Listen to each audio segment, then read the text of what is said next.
Yes, good evening to all of you friends. We'll start a class at 9 p.m. Few more seconds to go.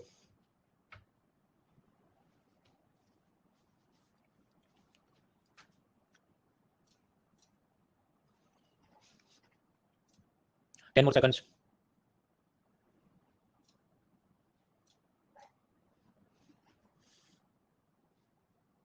All right, friends. So now it is 9 p.m. We start this class. My first question is, can you see me? Can you hear me? क्या मुझे देख सकते हैं, सुन सकते हैं? First में vote करिए. Palak, Vishal, Jatin, Prateek, Sakshi, Aditya, Piyu, another, dance, Rijesh, move forward. 2% लोग बोल रहे हैं देख सकते हैं, तो अपने कीबोर्ड पर कंट्रोलर या कंट्रोल शिफ्ट प्रेस करो. क्रोम ब्राउजर यूज करो, एरोन डिसेबल करो, इनकॉग्निटो मोड में लॉगिन करो. होपफुली शुगर क्लास में जो भी डाउट है नोट पेन से लिख दो. क्लास खत्म होने के बाद मुझे गूगल फॉर्म से पूछ लीजिए, जिसका लिंक चैट बॉक्स के अंदर फर्स्ट नंबर का लिंक है, और फिर वेडनेसडे एक पीडीएफ फाइल बनाकर मैं उसके जवाब अपलोड कर दूंगा. तो हम लोग देख रहे थे ये डायरेक्ट टैक्सेस, जिसमें corporation tax, Google tax, minimum alternate tax, dividend distribution tax, buyback tax, capital gains tax, ये देखा. आज हमको समझना है इनकम टैक्स और बाकी ऐसे टैक्सेस और टीडीएस टीसीएस वगैरह क्या है. इसमें कुछ पीवाईक्यू भी आए थे, वो हम लोग सॉल्व करेंगे जब 5 मिनट का ब्रेक लेंगे, तब वो पीवाईक्यू आप उसको पढ़ना और हम सॉल्व करेंगे. अभी के लिए शुरू करते हैं. What is income tax. देखिए, इनकम टैक्स सपोज एक सैलरीड एम्प्लॉई है, नौकरी करता है, तनख्वाह मिलती है, जिसकी एज लेस देन 60 ईयर्स है, 60 से कम. ज्यादा होगी तो उसको अलग टैक्स लगता है, वो क्या है आगे देखते हैं. सपोज ये भाई साहब की ग्रॉस इनकम है 7,50,000. ग्रॉस का मतलब क्या हुआ कि उसकी सैलरी भी होगी. सपोज उसने किसी को अपना मकान रेंट पे दिया, उसकी इनकम होगी. उसको बैंक एफडी से फिक्स डिपॉजिट से ब्याज मिला है, वो इसमें होगा. चलिए, बहुत कुछ, तो वो सब हो गई उसकी ग्रॉस इनकम. फिर क्या होगा, सरकार कहेगी अच्छा यू आर सैलरीड एम्प्लॉई, मतलब प्राइवेट सेक्टर में, पब्लिक सेक्टर में, कहीं पे भी आप नौकरी कर रहे हैं, तो गवर्नमेंट आपको स्टैंडर्ड डिडक्शन देगी. स्टैंडर्ड डिडक्शन मतलब ये जो रकम है उसमें से 50,000 माइनस कर दो, ताकि आपको इतना कम टैक्स भरना पड़े. उसके बाद सपोज आपने नेशनल पेंशन सिस्टम, वो क्या है पिलर 1D में देखा था, अगर आपने उसको ज्वाइन किया है और उसमें आपने जो भी पैसा इन्वेस्ट किया है, अप टू 50,000 इन्वेस्ट किया है, तो वो माफ हो जाएगा. आप ज्यादा भी कर सकते हैं, सपोज आप 2 लाख इन्वेस्ट करेंगे, पर फिर गवर्नमेंट क्या कहेगी, नहीं, अप टू 50,000 ही माइनस करेंगे, बाकी माइनस नहीं करेंगे. उसी तरह आपने एलआईसी की इंश्योरेंस पॉलिसी या दूसरी कोई प्राइवेट सेक्टर इंश्योरेंस कंपनी की पॉलिसी खरीदी, इक्विटी लिंक्ड सेविंग स्कीम जो एक जात का म्यूचुअल फंड था, उसकी कुछ आपने इन्वेस्टमेंट किया, आपने होम लोन लिया है, उसका इंटरेस्ट पे कर रहे हो, तो ये सब चीजों में भी सरकार फिर आपको थोड़ी हेल्प करेगी. अच्छा इसका सब माइनस कर दो, अप टू 1,50,000. आप ज्यादा भी इन्वेस्ट कर सकते हैं. You can buy LIC policy जिसमें आपने 2 लाख रुपए प्रीमियम भरते हो, पर गवर्नमेंट क्या करेगी, अप टू 1.50 इस कोटे के अंदर आपको मैक्सिमम माइनस मिलेगा. तो ये सब चीजों को आप माइनस करोगे, ये जो भी टैक्स डिडक्शन, तो फिर आपको आंसर मिलता है सपोज 5 लाख रुपीस. तो ये जो 5 लाख रुपीस है उसको हम कहते हैं टैक्सेबल इनकम. अब ये 5 लाख रुपीस के ऊपर टैक्स लगेगा इनकम टैक्स, जो भी 5, 20, 30% कितना लगेगा अभी नेक्स्ट स्लाइड में देखते हैं. तब समझो आपकी जो ग्रॉस इनकम है उस पे इनकम टैक्स नहीं है, आपकी ये जो टैक्सेबल इनकम है उस पे इनकम टैक्स है. अब प्रश्न सरकार ने ये सब माइनस कर दिया तो लॉस नहीं हो गया, पर गवर्नमेंट भी चाहेगी ना कि पब्लिक दे देना थोड़ा और एलआईसी एनपीएस वगैरह में इन्वेस्ट करे, ताकि वो सारा पैसा फिर अलग अलग कंपनियों के शेयर बॉन्ड में इन्वेस्ट हो जाए, and it can help the economy. फिर कुछ लोग कहेंगे ये तो स्टैंडर्ड डिडक्शन 50,000 का ऐसे दे दिया, ये तो गवर्नमेंट का लॉस हो गया. फिर सरकार ये सोचेगी कि ये सब मिडिल क्लास लोग हैं, इन्फ्लेशन और बाकी सब तकलीफों से परेशान है, और फिर अभी इलेक्शन आने वाला है, अगर हमने इन्हें दिया वोट नहीं देंगे. So for many reason government could give the exemptions. फिर अल्टीमेटली मतलब इसका कितना टैक्सेबल इनकम है 5 लाख रुपीस, जिस पर जेंटलमैन इनकम टैक्स भरेगा. और इनकम टैक्स इंडिविजुअल पे होता है, उसको कहते हैं पर्सनल इनकम टैक्स. मतलब उसकी वाइफ अगर जॉब कर रही है तो उसको भी इनकम टैक्स भरना पड़ेगा. Everyone who is making money they have to pay income tax. ये जो छोटा बच्चा है, सपोज ये कोई फिल्म या टीवी के अंदर जूनियर आर्टिस्ट का रोल कर रहा हो, तो उसको भी इनकम मिलती है, तो इनकम टैक्स भरना पड़ेगा. क्या, तो 5 लाख रुपीस ये भाई साहब के पास है टैक्सेबल इनकम. अब इस पे कितना इनकम टैक्स भरना है, तो आपने 4 बकेट लेने हैं, 4 बाल्टी लेनी है, और उस पे स्टिकर चिपकाने 0%, 5%, 20%, 30%. उसके बाद ये जो 5 लाख रुपीस हैं, ये एक एक करके इन सभी बकेट्स में भरने हैं. बट उसके कुछ रूल्स हैं. रूल नंबर 1, ये जो फर्स्ट बकेट है जिस पे मैंने स्टिकर मारा है 0%, इस बकेट में आप मैक्सिमम 2.50 लाख रुपीस ही भर सकते हैं. हाँ, तो 5 लाख में से 2.5 लाख आप इसमें भरोगे, और स्टिकर कितना 0%, मतलब आपकी taxable income 5 lakh that is correct, पर उसमें भी पहला जो 2.5 है उस पे तो कोई टैक्स नहीं. पहली बाल्टी में आप महत्तम 2.5 लाख भर सकते हैं और उस पर कोई टैक्स नहीं लगेगा. Then remaining amount you put into second bucket. Second bucket में भी कैपेसिटी है कि सेकंड बकेट भी मैक्सिमम 2.50 लाख रुपीस ही भर सकता है. इन अदर वर्ड्स, फर्स्ट 2.50 आपने फर्स्ट बकेट में भरे, करेक्ट, 0% इनकम टैक्स. फिर आपके पास क्या बचा, 2,50,000 एक बार नोट से लेके 5 लाख के नोट, मतलब ऐसे अब में अगर 1 रुपए का नोट होता, तो मैं बात करूं सीरियल नंबर 1 2 3 4 करके जो बाकी बचे 2.50 lakh, you will put them into second bucket. और उस पे कितना इनकम टैक्स है 5%. अभी भी आपके पास इनकम बची हो, सपोज किसी की टैक्सेबल इनकम 10 लाख हो, 12 लाख हो, तो और भी पैसा बचा होगा. So then he has to move to third bucket. ये जो थर्ड बकेट है उसमें कैपेसिटी है maximum 5 lakh rupees can be filled. तो मतलब अगर आपके पास मान लीजिए 20-30 लाख रुपए होते, तो 5 लाख एक से लेके 10 लाख तक के जितने पैसे थे आपके पास, you would put it in the third bucket, and on those 5 lakh rupees how much income tax, 20% income tax. And lastly बाकी जितना पैसा बचा, मुकेश अंबानी के पास 100 करोड़ है, तो वो क्या करेगा, पहले बकेट में 2.50 लाख भरे, दूसरे बकेट में 2.50 लाख, तीसरे बकेट में 5, फिर बाकी जितनी रकम बची एवरीथिंग वो थर्ड बकेट में उसने डालना है. थर्ड बकेट ऐसा है उसकी इनफाइनाइट कैपेसिटी, उसमें जितना पैसा डालो आप डाल सकते हैं. और उसमें कितना टैक्स लगेगा, स्टिकर है 30%, सो यू हैव टू पे 30% income tax on that amount. तो ये हो गए इनकम टैक्स के स्लैब. किसके लिए, नॉट सीनियर सिटीजन के लिए, मतलब जिसकी उम्र 60 एज से कम है उनके लिए ये स्लैब्स हैं. और उसको मैंने लिखा है ओटीआर, मतलब ओल्ड टैक्स रीजन. ये ओल्ड टैक्स और न्यू टैक्स क्या है ये भी अभी समझते हैं, पर पहले इसको खत्म करते हैं. ओके, तो स्लैब्स क्या हो गया असल में 5, 20, 30. ओरिजिनली बिफोर 2017 इसकी फर्स्ट स्लैब था 20, 10, फिर 20, फिर 30. लेकिन फिर गवर्नमेंट ने जो 10 वाला था उसको कम करके 5 किया 2017 में. क्यों कम किया, अब उसका कोई ऑफिशियल रीजन नहीं कि ठीक है मेरे पास कुछ रहे, या फिर क्रिटिक्स का ये कहना है कि ये तो 2016 में नवंबर मंथ में जो नोटबंदी की थी, फिर पब्लिक परेशान थी, तो वो थोड़े खुश रहे इसलिए कि मौज करो. Either way the first slab is 5%. हाँ, तो हमने क्या समझा, इंडिविजुअल जिसकी एज लेस देन 60 है, फर्स्ट टैक्सेबल इनकम के फर्स्ट 2.50 लाख पर तो कोई टैक्स नहीं है, जीरो टैक्स. उसके बाद मोर देन 2.5 से लेके 5 लाख तक में 5%, फिर 5 लाख से 10 लाख उसमें 20, एंड मोर देन 10 लाख तो उस पे 30% इनकम टैक्स. फिर किसी की taxable income more then 50 lakh rupees है, तो उस पे भी इनकम टैक्स तो 30% ही है, पर उसके ऊपर 10 to 37% एक्स्ट्रा सरचार्ज लगेगा. वो डिपेंड करता है कितने करोड़ रुपए आपके पास है. सो this is slab for the not senior citizen people. उसके बाद कोई सीनियर सिटीजन है कि जिसकी 60 to 80 है, तो उसके स्लैब थोड़े अलग होते हैं कि इसको फर्स्ट 3 लाख रुपीस तक कोई टैक्स नहीं, फिर मोर देन 3 लाख से लेके 5 लाख पे 5, 20, 30. ये स्लैब याद नहीं रखने, सफिशिएंट टू नो कि उनको शुरुआत में और माफी दी जाती है. क्योंकि आप समझो सीनियर सिटीजन है, मतलब उसके पास अब जॉब नहीं है और घर पे बैठा है, इसको पेंशन और बैंक इंटरेस्ट से थोड़ी थोड़ी इनकम आती है, तो उस पे सरकार नहीं चाहती बहुत टैक्स लगे, तो उनको शुरुआती 0% स्लैब ज्यादा लंबा होता है. सपोज कोई सुपर सीनियर सिटीजन या वेरी सीनियर सिटीजन है जिसकी 80 से भी ज्यादा हो, तो रतन टाटा 80 to 85 ज्यादा जो भी हो, तो उन पे ऐसा होगा कि फर्स्ट 5 लाख रुपीस पर कोई टैक्स नहीं, zero tax on first 5 lakh. और उसके बाद स्लैब ऐसे होंगे कि more than 5 lakh up to 10 lakh है तो 20% और ऊपर 30 वगैरह। तो यहाँ समझना क्या है, income tax slabs are not same for everyone, it depends on your age. Secondly कोई सीनियर सिटीजन है तो ऐसा नहीं कि उसको टोटल टैक्स माफी है, कंप्लीट जीरो टैक्स ऐसा तो नहीं है, रतन टाटा पे इनकम टैक्स लगेगा। और ये जो भी चीज़ है इनकम टैक्स आप जितना भरते हैं उस पर 4% हेल्थ एंड एजुकेशन सेस भी लगेगा। सेस क्या होता है, सरचार्ज क्या होता है, हमने लास्ट लेक्चर में देखा था। अब वापस आते हैं, हमारे जो भाई साहब थे जिसकी taxable income was 5 lakh rupees, first bucket 0% वाला था, उसमें 2.50 लाख भरा। सेकंड बकेट उसमें भी बियॉन्ड 2.50 लाख, अगर 2,50,000 से 5 लाख जितने थे सेकंड बकेट में भरे। थर्ड बकेट के अंदर ही could fill up the thing but उसकी उतनी इनकम नहीं है, तो थर्ड बकेट में कुछ नहीं भरा, फोर्थ बकेट में कुछ नहीं भरा। बस तो अभी इनकम टैक्स गिनना चालू करो। तो taxable income 5 lakh rupees, first 2.50 lakh पे तो 0 रुपीस या 0% इनकम टैक्स, फिर उसके बाद वाला जो 2.50 लाख था उस पे कितना 5%, तो 2.50 लाख का 5% कितना 12,500 रुपीस इनकम टैक्स। फिर जो थर्ड बकेट था 20% वाला, बट इसकी इनकम ही नहीं है तो यहाँ पर 0। फोर्थ बकेट थी जो 30% बट इसकी इनकम नहीं है तो 0। So finally how much income tax he has to pay, the answer is 12,500 rupees income tax he has to pay. लेकिन फिर गवर्नमेंट एक की कैशबैक ऑफर लेके आई कि देखो अगर आपकी taxable income up to 5 lakh rupees है तो हम मतलब गवर्नमेंट आपको टैक्स रिबेट या 1 लाख का कैशबैक देगी अप टू 12,500 रुपीस। तब समझो दिस जेंटलमैन हैड टू पे 12,500 टैक्स और गवर्नमेंट क्या बोली कि उतना तुमको वापस कैशबैक देते, तो प्लस माइनस क्या हो जाएगा 0। तो in reality if you have taxable income up to 5 lakh rupees then you have to pay income tax how much, in reality 0। अब आपके अपन ये तो क्या ही मजाक चल रहा है, ऐसा क्यों किया? तो देखिए ये था 2019 याद करो मोदी सरकार पहली बार कब आती है 2014 में, वो याद रखना है, वो याद रखना है। तो प्लस 5 ईयर पे नेक्स्ट इलेक्शन होगा 2019, तो ये जो बजट आया था वो था इंटरिम बजट, और इंटरिम बजट में गवर्नमेंट ने ऐसी सब रिबेट दे दी ताकि टैक्स इनकम हो जाए, tax you have to pay 0 income tax. तो क्रिटिक्स का ये कहना है कि ये तो भाई सरकार ने इलेक्शन ईयर में गवर्नमेंट ने पब्लिक के वोट जीतने के लिए उनको खुश रखने के लिए ऐसा दिया। और हमने पढ़ा था कि जो इंटरिम बजट है उसमें ऐसे मेगा अनाउंसमेंट नहीं होने चाहिए, ये तो एक जात के पॉपुलिस्ट या लोक लुभावन हो गया। बट अगेन इसका कोई कानून नहीं है, कॉन्स्टिट्यूशन में कोई लिखा नहीं है कि इंटरिम बजट रखना होगा वगैरह, तो गवर्नमेंट की मर्जी है। तो हमारे जो भाई साहब थे वो taxable income of 5 lakh rupees, उस पे इनकम टैक्स बनना था 12,500, पर माइनस उसको 12,500 का रिबेट या कैशबैक भी मिल गया, तो ही has to pay income tax 0। दूसरा क्या, इसने सरचार्ज भरना है, तो जब ये सरचार्ज तब भरना है if you have taxable income of more than 50 lakh rupees, तो ये तो उसको 0 भरना है। क्या उसने सेस भरना है, जवाब है हाँ, पर सेस भरना है 4%। किसका 4%? इनकम टैक्स का 4% और सरचार्ज का 4%। तब समझो इनकम टैक्स इज 0 तो 0 का 4% सेस कितना होगा 0, और सरचार्ज इज आल्सो 0 तो उसका 4% सेस कितना होगा वो भी 0, तो फाइनल जवाब क्या आएगा 0। So this gentleman will not have to pay any income tax, cess और सरचार्ज। देखिए ये जो मैंने आपको बताया टैक्स रिबेट या 1 लाख का कैशबैक, वो कब मिलता है?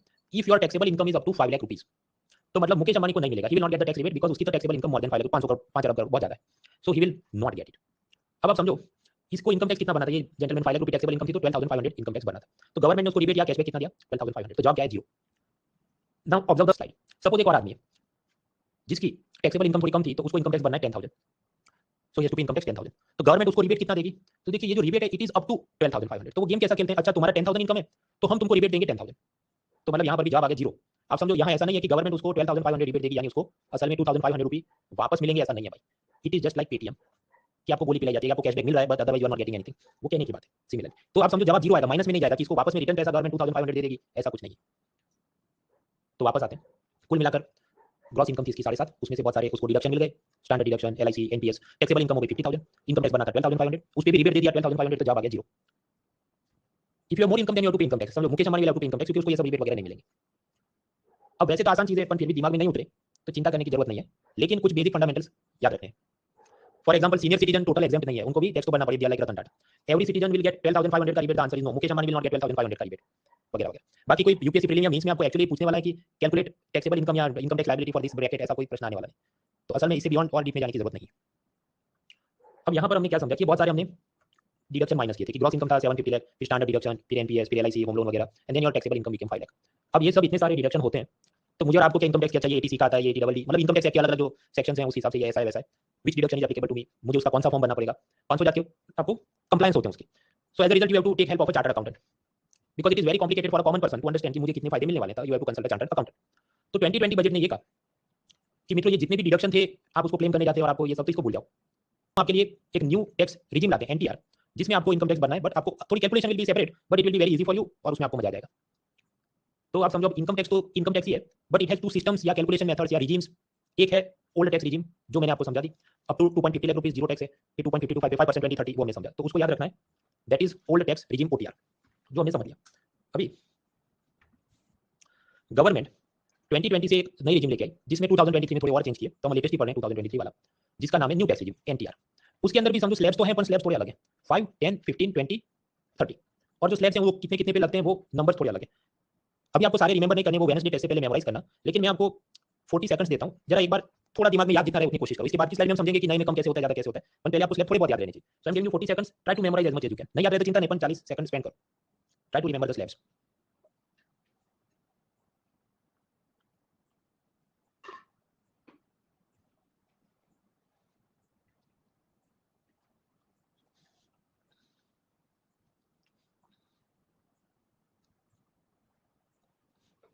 ऑलराइट, तो ओल्ड टैक्स रिजिम या न्यू टैक्स रिजिम, ये तो टैक्स पेयर पर गवर्नमेंट ने छोड़ दिया कि आपको जो ठीक लगे, ये भी आप चूज कर सकते हो या ये भी चूज कर सकते हो। अब आप कौन सा जो है आपको जिसमें ज्यादा ठीक लगे कि मुझे कहाँ टैक्स का फायदा हो रहा है। अब हम समझते हैं कि जो नया सिस्टम है वो अलग कैसे है, या इससे क्या इकोनॉमी को फायदा है, या इसमें क्या पब्लिक को फायदा है। ये जो एनटीआर या न्यू टैक्स रिजिम है वो ऐसी चीज है कि यहाँ पर आपको ये एनपीएस एलआईसी ये सब का कोई टैक्स डिडक्शन नहीं मिलेगा। आप इधर सब माइनस नहीं कर सकते कि -50,000 है -1.50, वो सब नहीं हो सकता है। बट इनके स्लैब्स ऐसे हैं कि आपको कम टैक्स भरना पड़ेगा, क्योंकि आप देखो यहाँ पर सीधा 5% का स्लैब है, फिर 20 का है, यहाँ पर बीच में छोटे छोटे स्लैब है लाइक 10%, 15% वगैरह। So you will be able to save some tax. वो कैसे समझते हैं, देखिए ओल्ड टैक्स रिजिम की केस स्टडी वापस रिपीट करते हैं। Gross income of salary employee as less than 60 years 7.50 lakh था, standard deduction 50,000 minus, NPS 50,000 minus, LIC home loan वगैरह 1.5 लाख माइनस, एंड देन उसकी टैक्सेबल इनकम हो गई थी 5 लाख। ये हमने देखा। नाउ सपोज यही जेंटलमैन अगर न्यू टैक्स रिजिम में जाए तो उसकी टैक्सेबल इनकम क्या होगी। देखिए ग्रॉस इनकम तो सेम ही है 7.50 लाख जो सैलरी से, रेंट से, बैंक के फिक्स डिपॉजिट से कमा रहा है। फिर यहाँ उसको स्टैंडर्ड डिडक्शन मिलेगा, जहाँ पे हाँ ये वाला मिलेगा स्टैंडर्ड डिडक्शन जो सैलरी एम्प्लॉइज को मिलता है, पर बाकी सारे डिडक्शन खत्म कर दी। मतलब उसने एनपीएस पे पैसा इन्वेस्ट किया भले किया, पर गवर्नमेंट उसको कोई डिडक्शन नहीं देगी। उसने एलआईसी में कोई पैसा डाला नहीं डाला, government doesn't care, they will not give deduction. मतलब उसका माइनस आप नहीं कर सकते। देखिए government is not preventing you, सरकार आपको पिस्तौल नहीं दिखा रही है कि एलआईसी में पैसा मत सेव करना, आप कर सकते हैं, पर ये सिस्टम ऐसा है कि उसका आपको कोई इधर माइनस करने नहीं देंगे, उसका फॉर्म ऐसा होता है। So you can invest money in LIC, you can subscribe to this NPS policy for pension, but you will not get any deduction for it. यानी इस केस में आपकी टैक्सेबल इनकम क्या होगी। अच्छा 7.5 लाख रुपए ग्रॉस इनकम थी, स्टैंडर्ड डिडक्शन 50,000 माइनस किया, तो taxable income new tax regime में आपकी हो जाएगी 7 लाख रुपीज। अब कुछ लोग कहेंगे ये तो गलत हो गया, पहले तो 5 लाख था, अभी तो 7 लाख हो गया, तो हमको ज्यादा टैक्स भरना पड़ेगा। जवाब है नहीं। उसका कारण समझते हैं, आगे बढ़ते हैं। देखिए पुरानी सिस्टम क्या थी कि आपकी 5 लाख रुपए टैक्सेबल इनकम थी, 12,500 इनकम टैक्स था, गवर्नमेंट ने सामने उतना ही आपको रिबेट दे दिया, तो प्लस माइनस कैंसिल, तो जब आप क्या 0 0 0 सब 0 था। So in the old tax regime you had to pay 0 income tax if your taxable income was 5 lakh rupees. अब न्यू टैक्स रिजिम में क्या हुआ, आपकी टैक्सेबल इनकम बढ़ गई, कितनी 7 लाख हो गई। उस हिसाब से आप कैलकुलेट करोगे तो आपको इनकम टैक्स भरना पड़ेगा 25,000। पर गवर्नमेंट ने क्या बोला, अच्छा तुम न्यू टैक्स रिजिम ऑप्ट करते हो, तुम्हारी टैक्सेबल इनकम 7 लाख रुपए तक है, तो हम आपको अप टू 25,000 रुपए का रिबेट देंगे। तो इधर भी आप समझो प्लस माइनस कैंसिल हो जाएगा, तो प्लस माइनस कैंसिल, तो जब आ गया 0, फिर 0 इनकम टैक्स भरना है, उसमें सरचार्ज कितना 0, क्योंकि वो तो 50 लाख है, उससे ज्यादा हो तो ही सरचार्ज तो लगता है। 4% हेल्थ एंड एजुकेशन सेस बनना है, करेक्ट, पर 4% किसका बना, 0 का 4% 0, तो जब हो गया 0। So thus in the new tax regime 7 lakh rupees तक की आपकी टैक्सेबल इनकम हो तो भी आपको उसमें कोई टैक्स नहीं। तो मतलब ये ऐसी बात है कि ओल्ड टैक्स रिजिम में अप टू 5 लाख और न्यू टैक्स रिजिम में अप टू 7 लाख। और इसमें भी आप समझो ओल्ड टैक्स रिजिम में भी आप 750 लाख तक की सैलरी हो तो भी कोई फर्क नहीं, क्योंकि you can invest the money in LIC and NPS and other things and you can save it. Exact number बहुत याद रखने की जरूरत नहीं है, सफिशिएंट नो कि 5 लाख 7 लाख तक में कुछ टैक्स नहीं लगते। तो कुल मिलाकर 7 लाख तक की टैक्सेबल इनकम है आपकी, 7 लाख तक की, तो इनकम टैक्स 0 हो गया। अभी देखिए बात क्या थी कि suppose I had 7.50 lakh rupees, तो ओल्ड टैक्स रिजिम में 7.50 तक में भी कोई इनकम टैक्स तो नहीं था, 0 ही था। क्यों, क्योंकि हम ये सब एलआईसी एनपीएस वगैरह के मजे ले लेते थे। लेकिन उसमें तकलीफ ये थी कि to save the income tax मुझे अपना पैसा ये एनपीएस एलआईसी वगैरह में लॉक करवाना पड़ता था। वही जब तक लॉक ही हो गया, आप समझो एनपीएस इज लाइक आप अभी इन्वेस्ट करो, फिर जो उसकी रिटायरमेंट है जो मान लीजिए 58 ईयर्स, तब तक आपका पैसा लॉक है। एलआईसी की भी पॉलिसी खरीदी लंबी वाली, तो 20-30 साल तक पैसा लॉक है। तब पैसा आपको लगता है कि मैं टैक्स नहीं भर रहा हूं, बट इन रियलिटी वो पैसा आपको स्पेंड करने के लिए नहीं बचता आपके पास, वो लॉक हो जाता है। सो दिस इज वन प्रॉब्लम। तो मैं अपने को मतलब टैक्स पेयर को सेट स्माइली देता हूं। सेकंडली, जब मैं ऐसा सब एनपीएस एलआईसी वगैरह के बेनिफिट क्लेम करता हूं तो मुझे फॉर्म में सब लिखना पड़ेगा, तो जो इनकम टैक्स ऑफिसर है उसका भी तो वर्कलोड बढ़ जाता है, क्योंकि उसने बहुत सारे ऐसे डिडक्शन क्लेम सही है कि झूठ है, सब क्रॉस चेक करना पड़ेगा, तो उसका भी सेट स्माइली कि मेरा वर्कलोड बढ़ गया ये सब डिडक्शन फॉर्म चेक करने में। ऑन द अदर हैंड ये जो न्यू टैक्स रिजिम आ गया एनटीआर 5, 10, 15, 20, 30, उसमें बात क्या है कि आपको इनकम टैक्स बचाने के लिए एनपीएस एलआईसी वगैरह इन्वेस्ट करना जरूरी नहीं है। आपको कोई रोक नहीं रहा, nobody is preventing you, you can subscribe to NPS LIC other insurance pension scheme, nobody is preventing you, but उसमें कोई टैक्स बेनिफिट अब नहीं है। मतलब वो आप अपने हिसाब से प्लान करोगे कि मेरी रिक्वायरमेंट जो इंश्योरेंस पेंशन की उस हिसाब से मैं इतना ही लूंगा, 1 लाख ही, मैं 1.50 लाख नहीं लूंगा जस्ट बिकॉज़ की टैक्स का फायदा है। सो दैट मींस आपके पास स्पेंड करने के लिए ज्यादा पैसा स्पेयर हो जाता है, बच हो जाता है। तब ये धनाधन शॉपिंग करोगे, डिमांड बढ़ेगी, प्रोडक्शन बढ़ेगी, तो इकोनॉमी में जॉब्स बढ़ेंगे, जितना प्रोडक्शन बढ़ेगा तो जीडीपी यानी ग्रॉस डोमेस्टिक प्रोडक्ट बढ़ेगा। ये सब क्या है हम लोग पिलर 4 में देखेंगे। So that is the reason why government has come up with this new system. क्योंकि आप समझो एनटीआर new tax regime leaves you with more disposable income. Disposable मतलब खर्चा करने के लिए जो बच जाए पैसा। For example same case 750 lakh rupees जो ग्रॉस इनकम थी, ओल्ड टैक्स रिजिम में क्या हुआ, एनपीएस में 50,000 लॉक हो गए, एलआईसी वगैरह में 1.50 लाख लॉक हो गए, तो how much money left for spending, खर्च करने के लिए कितना पैसा बचा, उसको हम कहते हैं disposable income.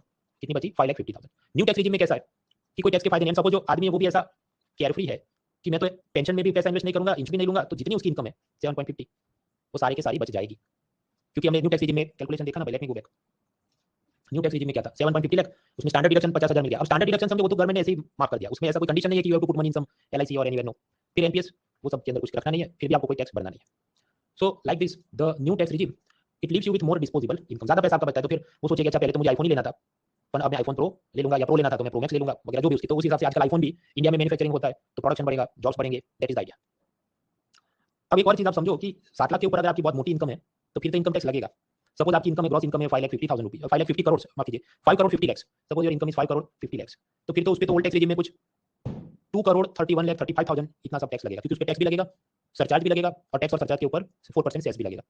So if you have income in crore of rupees then yes you have to pay income tax. उसी तरह ये जो 550 करोड़ वाला आदमी है, अगर वो न्यू टैक्स रिजिम में जाए, तो न्यू टैक्स रिजिम में सपोज मतलब ये भी सैलरी एम्प्लॉय है, कोई बहुत बड़ा आईएम वाला था जिसको बहुत बड़ी कंपनी में नौकरी मिली है और 5.50 करोड़ उसकी सैलरी है एनुअली, तो स्टैंडर्ड डिडक्शन वाली उसको 50,000 मिले, पर बाकी सब चीजें उसको नहीं मिलेगी, एलआईसी एनपीएस वगैरह। एंड देन टैक्सेबल इनकम उसकी थोड़ी ज्यादा दिखे और उस पे टैक्स सरचार्ज सब करे, तो भी उसको भरना पड़ेगा कितना, 2 crore 10,40,500 rupees. So yes, if you are earning in crore of rupees then you have to pay income tax. सबको सब माफ नहीं है। देखिए जो अमीर लोग होते हैं, रिच पीपल, उनके ऊपर टैक्स के ऊपर सरचार्ज भी लगता है कि सपोज आपकी टैक्सेबल इनकम 50 लाख से लेके 1 करोड़ है, तो उस पे सरचार्ज लगता है 10%। मतलब वो ऐसा कि इनकम टैक्स तो भरना है, इनकम टैक्स के ऊपर सरचार्ज भी भरना पड़ता है। सरचार्ज क्या है, कल रात हमने देखा। और न्यू टैक्स रेजिम में भी उसको 10% सरचार्ज है, और बाकी भी अलग-अलग जो सरचार्ज लगते हैं कि सपोज किसी की 5 करोड़ से ज़्यादा टैक्सेबल इनकम है, तो ओल्ड टैक्स रेजिम में 37% surcharge on the income tax, new tax regime में 25% surcharge on the income tax, ये सब लगता है। अब as a result what happens, कुछ बार न्यूज़पेपर आपको जो स्लैब्स हैं वो अलग तरीके से बताते हैं। वैसे बात करें कि suppose you are a crorepati, super rich person, जिसकी टैक्सेबल इनकम 5 करोड़ से ज़्यादा है, तो 5 करोड़ से ज़्यादा है तो मतलब आप समझो उसकी ज़्यादातर रकम पे तो 30-30% इनकम टैक्स लगना है। फिर ये जो 30-30% इनकम टैक्स है, उसके ऊपर 37% सरचार्ज लगना है। तो मतलब 37% ऑफ 30 आप निकालो, वो कुछ 11 के आसपास है, तो 11.1% और उस पे चढ़ जाएगा। फिर हेल्थ एंड एजुकेशन सेस लगना है किस पे, ये 30% पे भी, और ये सरचार्ज के 11% पे भी। तो ये सबके ऊपर 4% आप और ऐड करो तो वो 1% और चढ़ जाता है। ये कैसे, वो सब बोर्ड मास क्या है वो सीसेट में देख लेना, क्या ब्रैकेट को जब खोलते हैं और सब मल्टीप्लाई करते हैं तो कैसे होता है, ये सब इधर बात चल रही है। तो कुल मिलाकर आप समझो कि जो सुपर रिच पर्सन है, जिसकी income taxable income more than 5 crore है, तो इनकम टैक्स प्लस उसके ऊपर सरचार्ज और इनकम टैक्स के ऊपर सेस, ये सब जोड़ के इफेक्टिवली उसकी जो भी टैक्सेबल इनकम है उसका करीब 42.74% पैसा टैक्स में चला जाना है। ये नंबर याद नहीं रखना है, मैं आपको बता इसलिए रहा हूँ क्योंकि न्यूज़पेपर कॉलम वाले कभी-कभी ऐसा करते हैं, वो स्लैब्स की बात नहीं करेंगे, वो कहेंगे इंडिया में सुपर रिच पे बहुत टैक्स है, अमेरिका में इतना, ये वो। So then you know what argument they are making कि 40% कहाँ से आया? क्योंकि तब गूगल फॉर्म में लोग मुझे ये पूछते हैं कि तुमने तो सिखाया कि स्लैब ऐसे थे 5, 20, 30, तो ये 42% वाला स्लैब कहाँ से आया, ऐसा वो पूछते हैं। तब समझो वो स्लैब नहीं है, वो तो टोटल कितना जा रहा है पैसा टैक्स में प्लस सेस में प्लस सरचार्ज में, उसकी सीसेट जैसी मैथमेटिकल वो नंबर डिराइव करें। न्यू टैक्स रेजिम, उसमें भी आप समझो मोर देन 5 करोड़ है आपके पास, तो 30-30% इनकम टैक्स ज़्यादातर आपके पैसों पे लग जाएगा। अब यहाँ न्यू टैक्स रेजिम में एक मजा क्या है कि इस पे सरचार्ज थोड़े कम है। Let me go back. आप देखो ओल्ड में सरचार्ज कैसे थे, 10, 15, 25, 37। न्यू में सरचार्ज का लेवल थोड़ा कम है, 10, 15, 25, 25। Do not confuse, income tax slab अलग चीज है और सरचार्ज अलग चीज है। सरचार्ज कब लगता है, if your taxable income is more than 50 lakh, 1 crore, 1 crore, 2 crore, 2 crore, 5 crore, more than 5 crore, तो की बात है। हाँ, तो इधर आप समझो कि न्यू टैक्स रेजिम में स्लैब के हिसाब से हाईएस्ट स्लैब क्या है, 30% उस पे भी सरचार्ज कितना लगेगा, इसके पास मोर देन 5 करोड़ इनकम है तो सरचार्ज लगेगा 25%। अब 25% ऑफ 30% इनकम टैक्स, तो सरचार्ज हो जाएगा 7.5। और ये दोनों रकम के ऊपर 4% सेस लगना है, 130% इनकम टैक्स एंड 7.5 सरचार्ज, तो हो गया करीब 1.5। फिर आप इन सबको ऐड करो, 30 प्लस 7.5 प्लस 1.5 तो 39। यानी जो इफेक्टिव टैक्स, इसको न्यूज़पेपर कॉलमिस्ट कहते हैं इफेक्टिव इनकम टैक्स, मतलब tax plus surcharge plus cess कुल मिला के। तो वो भी न्यू टैक्स रेजिम में मैं हैप्पी स्माइली देता हूं, क्यों? क्योंकि वो 39 है। ओल्ड टैक्स रेजिम में मैं सैड स्माइली देता हूं, क्यों? क्योंकि वो 42 है। इसलिए फिर सब न्यूज़पेपर कॉलमिस्ट अच्छा new tax regime is more beneficial अगर आप ये वाली कंडीशन में वगैरह वगैरह। एक नंबर से इसको समझते हैं। सपोज आपकी टैक्सेबल, ये मान लीजिए आपकी ग्रॉस इनकम जो भी 5.50 करोड़ थी, 5.50 करोड़ थी, तो ओल्ड टैक्स रेजिम में आप पर income tax plus surcharge plus cess कितना लगता था, 2 करोड़ 31 लाख। जबकि न्यू टैक्स रेजिम में आप पे tax plus surcharge plus cess कितना होगा, 2.10 करोड़। तब डिफरेंस देखो, अगर आप सुपर रिच पर्सन है, पुरानी सिस्टम में ज्यादा इनकम टैक्स और सेस और सरचार्ज था, नए वाले में कम है, तो अप्रोक्सीमेटली इस केस में 20 लाख रुपीज टैक्स कम बनना है। क्योंकि आप समझिए कितना 2.31 सीआर है और नए वाले में 2.10 सीआर है, तो ये कितना करीब 21 लाख रुपीज आपका बच जाता है।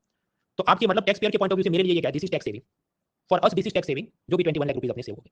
तो गवर्नमेंट के लिए क्या है, आपके गवर्नमेंट का तो लॉस है ना भाई कि 20 लाख रुपीज उसको कम मिल रहा है, यू आर राइट। पर गवर्नमेंट उसको कहेगी कि ये हमारा रेवेन्यू फॉरगॉन है, हमने खुद ही माफ कर दिया है, क्योंकि हम चाहते हैं कि पब्लिक के वो करोड़पति के 20 लाख बच गए और वो मार्केट में से और कुछ नए नया कार खरीद ले, तो उस हिसाब से ये टाटा हिंडई वगैरह जो इंडिया में कार्स बना रहे हैं उसकी प्रोडक्शन बढ़ेगी, जॉब्स बढ़ेंगी, ये हमारा ऑब्जेक्टिव है। So it is not a loss for us, we मतलब government, we will call this 20 lakh कम आया तो हम इसको कहेंगे रेवेन्यू फॉरगॉन है, या इसको हम कहेंगे टैक्स एक्सपेंडिचर है, बोथ आर सिनोनिम, समानार्थी। तो रेवेन्यू फॉरगॉन या टैक्स एक्सपेंडिचर वर्ड क्या दिखाता है कि जब गवर्नमेंट खुद से टैक्स सिस्टम में कोई चेंज करे जिससे गवर्नमेंट को पहले से लेस यानी कि कम टैक्स मिलने वाला है, तो गवर्नमेंट का जो लॉस होता है उसको हम रेवेन्यू फॉरगॉन या टैक्स एक्सपेंडिचर कहते हैं। और गवर्नमेंट ऐसा क्यों करती है, because they want to encourage you to do something. ये तो एक एग्जांपल, सपोज कल उठ के वो ऐसा कहे कि कोई अगर जम्मू कश्मीर के अंदर तुम ये वाला बिजनेस प्रोजेक्ट करोगे तो आपकी कंपनी पे कम कॉर्पोरेशन टैक्स लगाएंगे, ऐसा भी वो बोल सकते हैं। तो उस केस में आप ये कहेंगे गवर्नमेंट का लॉस हो गया, नहीं वो कहेंगे हमारा रेवेन्यू फॉरगॉन है because we want the businessman to go and set up factory in Jammu Kashmir, तो कर सकते हैं। तो हमने देखा ओल्ड टैक्स रेजिम, हमने देखा न्यू टैक्स रेजिम, अभी भी कहानी बाकी है, just minute let me check. एक दो स्लाइड है, इसको पढ़ के अभी ब्रेक लेते हैं ताकि दिमाग में सब बैठा है तो बैठा रहे। देखिए ये जो ओल्ड टैक्स रेजिम है 5, 20, 30 और न्यू टैक्स रेजिम कैसे 5, 10, 15, 20, 30। अब गवर्नमेंट ने क्या बोला है कि henceforth this new tax regime is the default system. इसका मतलब क्या है कि सपोज अभी आप मान लीजिए अनएम्प्लॉयड है, कल उठ के आप कोई जॉब करते हैं और फिर आप पहली बार जीवन में इनकम टैक्स भरोगे, so when you pay the income tax for the first time, तो जब उसका ऑनलाइन फॉर्म है तो उसमें बाय डिफॉल्ट ये वाली चीज टिक हो जाएगी। So by default you will be in the new tax regime. अगर आप नहीं चाहते तो फिर आपने वो अनटिक करना पड़ेगा। आप समझते डिफॉल्ट क्या होता है, आप इतने सब कंप्यूटर मोबाइल ऐप सॉफ्टवेयर वगैरह इंस्टॉल करते हैं, डिफॉल्ट सेटिंग मतलब जो उन्होंने प्री बिल्ड करके दिया, आपको उसको चेंज करना है तो अनटिक करो, फिर आप चेंज कर सकते हैं। सो henceforth new tax regime is the default regime या डिफॉल्ट सिस्टम। अब आप कहेंगे अच्छा ठीक है मैं इसको कर दूं, फिर मुझे अंडू करना तो कर सकते हैं कि नहीं। विंडोज के अंदर आप लोग व्हाइट कलर का वॉलपेपर या थीम लगा सकते हैं, फिर दिला गया तो ब्लैक कलर का भी लगा सकते हैं, क्या इधर ऐसा है कि नहीं? तो दो बात हो सकती है। If you are a salaried employee, मतलब आप नौकरी कर रहे हैं, सैलरी मिलती है। अब वो प्राइवेट जॉब भी हो सकती है, आप इन्फोसिस में करो तो भी बात है, आप आईएएस आईपीएस वाली सरकारी जॉब करो तो भी यू आर सैलरीड एम्प्लॉय। अगर आप सैलरीड एम्प्लॉय हैं तो every year you can opt for any system you like. हर साल आप चुन सकते हैं, आपको जो ठीक लगे। हर फाइनेंशियल ईयर में आज आपने इधर टिक किया, मजा आ रहा है, कल आपने मतलब नेक्स्ट फाइनेंशियल इधर टिक किया, फिर उसके बाद थर्ड फाइनेंशियल ईयर में वापस इधर टिक किया, you can do ping pong, इधर उधर आप जा सकते हैं, आपकी मर्जी, जस्ट लाइक आप मोबाइल का वॉलपेपर चेंज कर सकते हैं। So for salaried employees every year they can change it. But जो कोई बिजनेसमैन है, कोई फ्रीलांस प्रोफेशनल है, जैसे ये सब यूट्यूब इंस्टाग्राम के इन्फ्लुएंसर है, वो क्या वो सब फ्रीलांस ऑपरेटर है, वो जो कोई प्रोडक्ट प्रमोट करेंगे उसको उसके कुछ पैसे मिलेंगे, तो वो कोई जॉब नहीं है, वो फ्रीलांस है। तो उन सब के लिए क्या है, नो यू टर्न। मतलब जीवन में सिर्फ एक बार उनको पूछा जाएगा कि आपको ओल्ड टैक्स रेजिम चाहिए कि न्यू टैक्स रेजिम चाहिए, और उसने जो उस वक्त ऑप्ट कर लिया, afterwards they can not change it, they can not do U turn. तो उनके लिए सिस्टम क्या है, ये भी ले लो या ये भी ले लो, बट एक ही बार वॉलपेपर चेंज कर सकते हो, फिर दोबारा तुम वॉलपेपर चेंज नहीं कर सकते। और इसमें भी आगे चल के कुछ ऐसा है कि 2024 या 2025 में धीरे-धीरे गवर्नमेंट क्या करेगी, ये ओल्ड टैक्स रेजिम को बंद ही कर देगी। फिर फ्यूचर में सिर्फ यही बचेगा, ऐसा सब बड़े एक्सपर्ट्स का मानना है। अब वो तो जब 2024 बजट आएगा तो हम लोग आराम से समझेंगे। सो दिस इज द सिस्टम। इसके बियॉन्ड और अभी पढ़ना नहीं है, क्योंकि उसका कोई एमसीक्यू बने ऐसा कोई स्कोप नहीं है। अब आप असल में नौकरी करते हैं, फिर आपको प्रश्न अच्छा मुझे इतना लगेगा कि नहीं, then better you consult your chartered accountant, please don't ask me, I am not the expert. हम एक 5 मिनट का ब्रेक लेते हैं, तब आपको क्या करना है ब्रेक लो, और स्क्रीन पे क्वेश्चन भी है उसको भी थोड़ा देख लो, फिर after the break we will solve this question. अब break for 5 minutes.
Three more minutes.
Alright friends, तो स्क्रीन पे आपने क्वेश्चन देख लिया होगा। This was asked in 2018। This is about that Google tax या इक्विलाइजेशन लीवाई जो हमने कल देखा था, फेसबुक, अमेज़न, एडोब, नेटफ्लिक्स, ये सब पे ही लगता है। So now directly I will start the voting line. आप एबीसीडी जो भी आपको ठीक लगे, if you want you can skip also. Your voting line and timer starts in 3 2 1 start.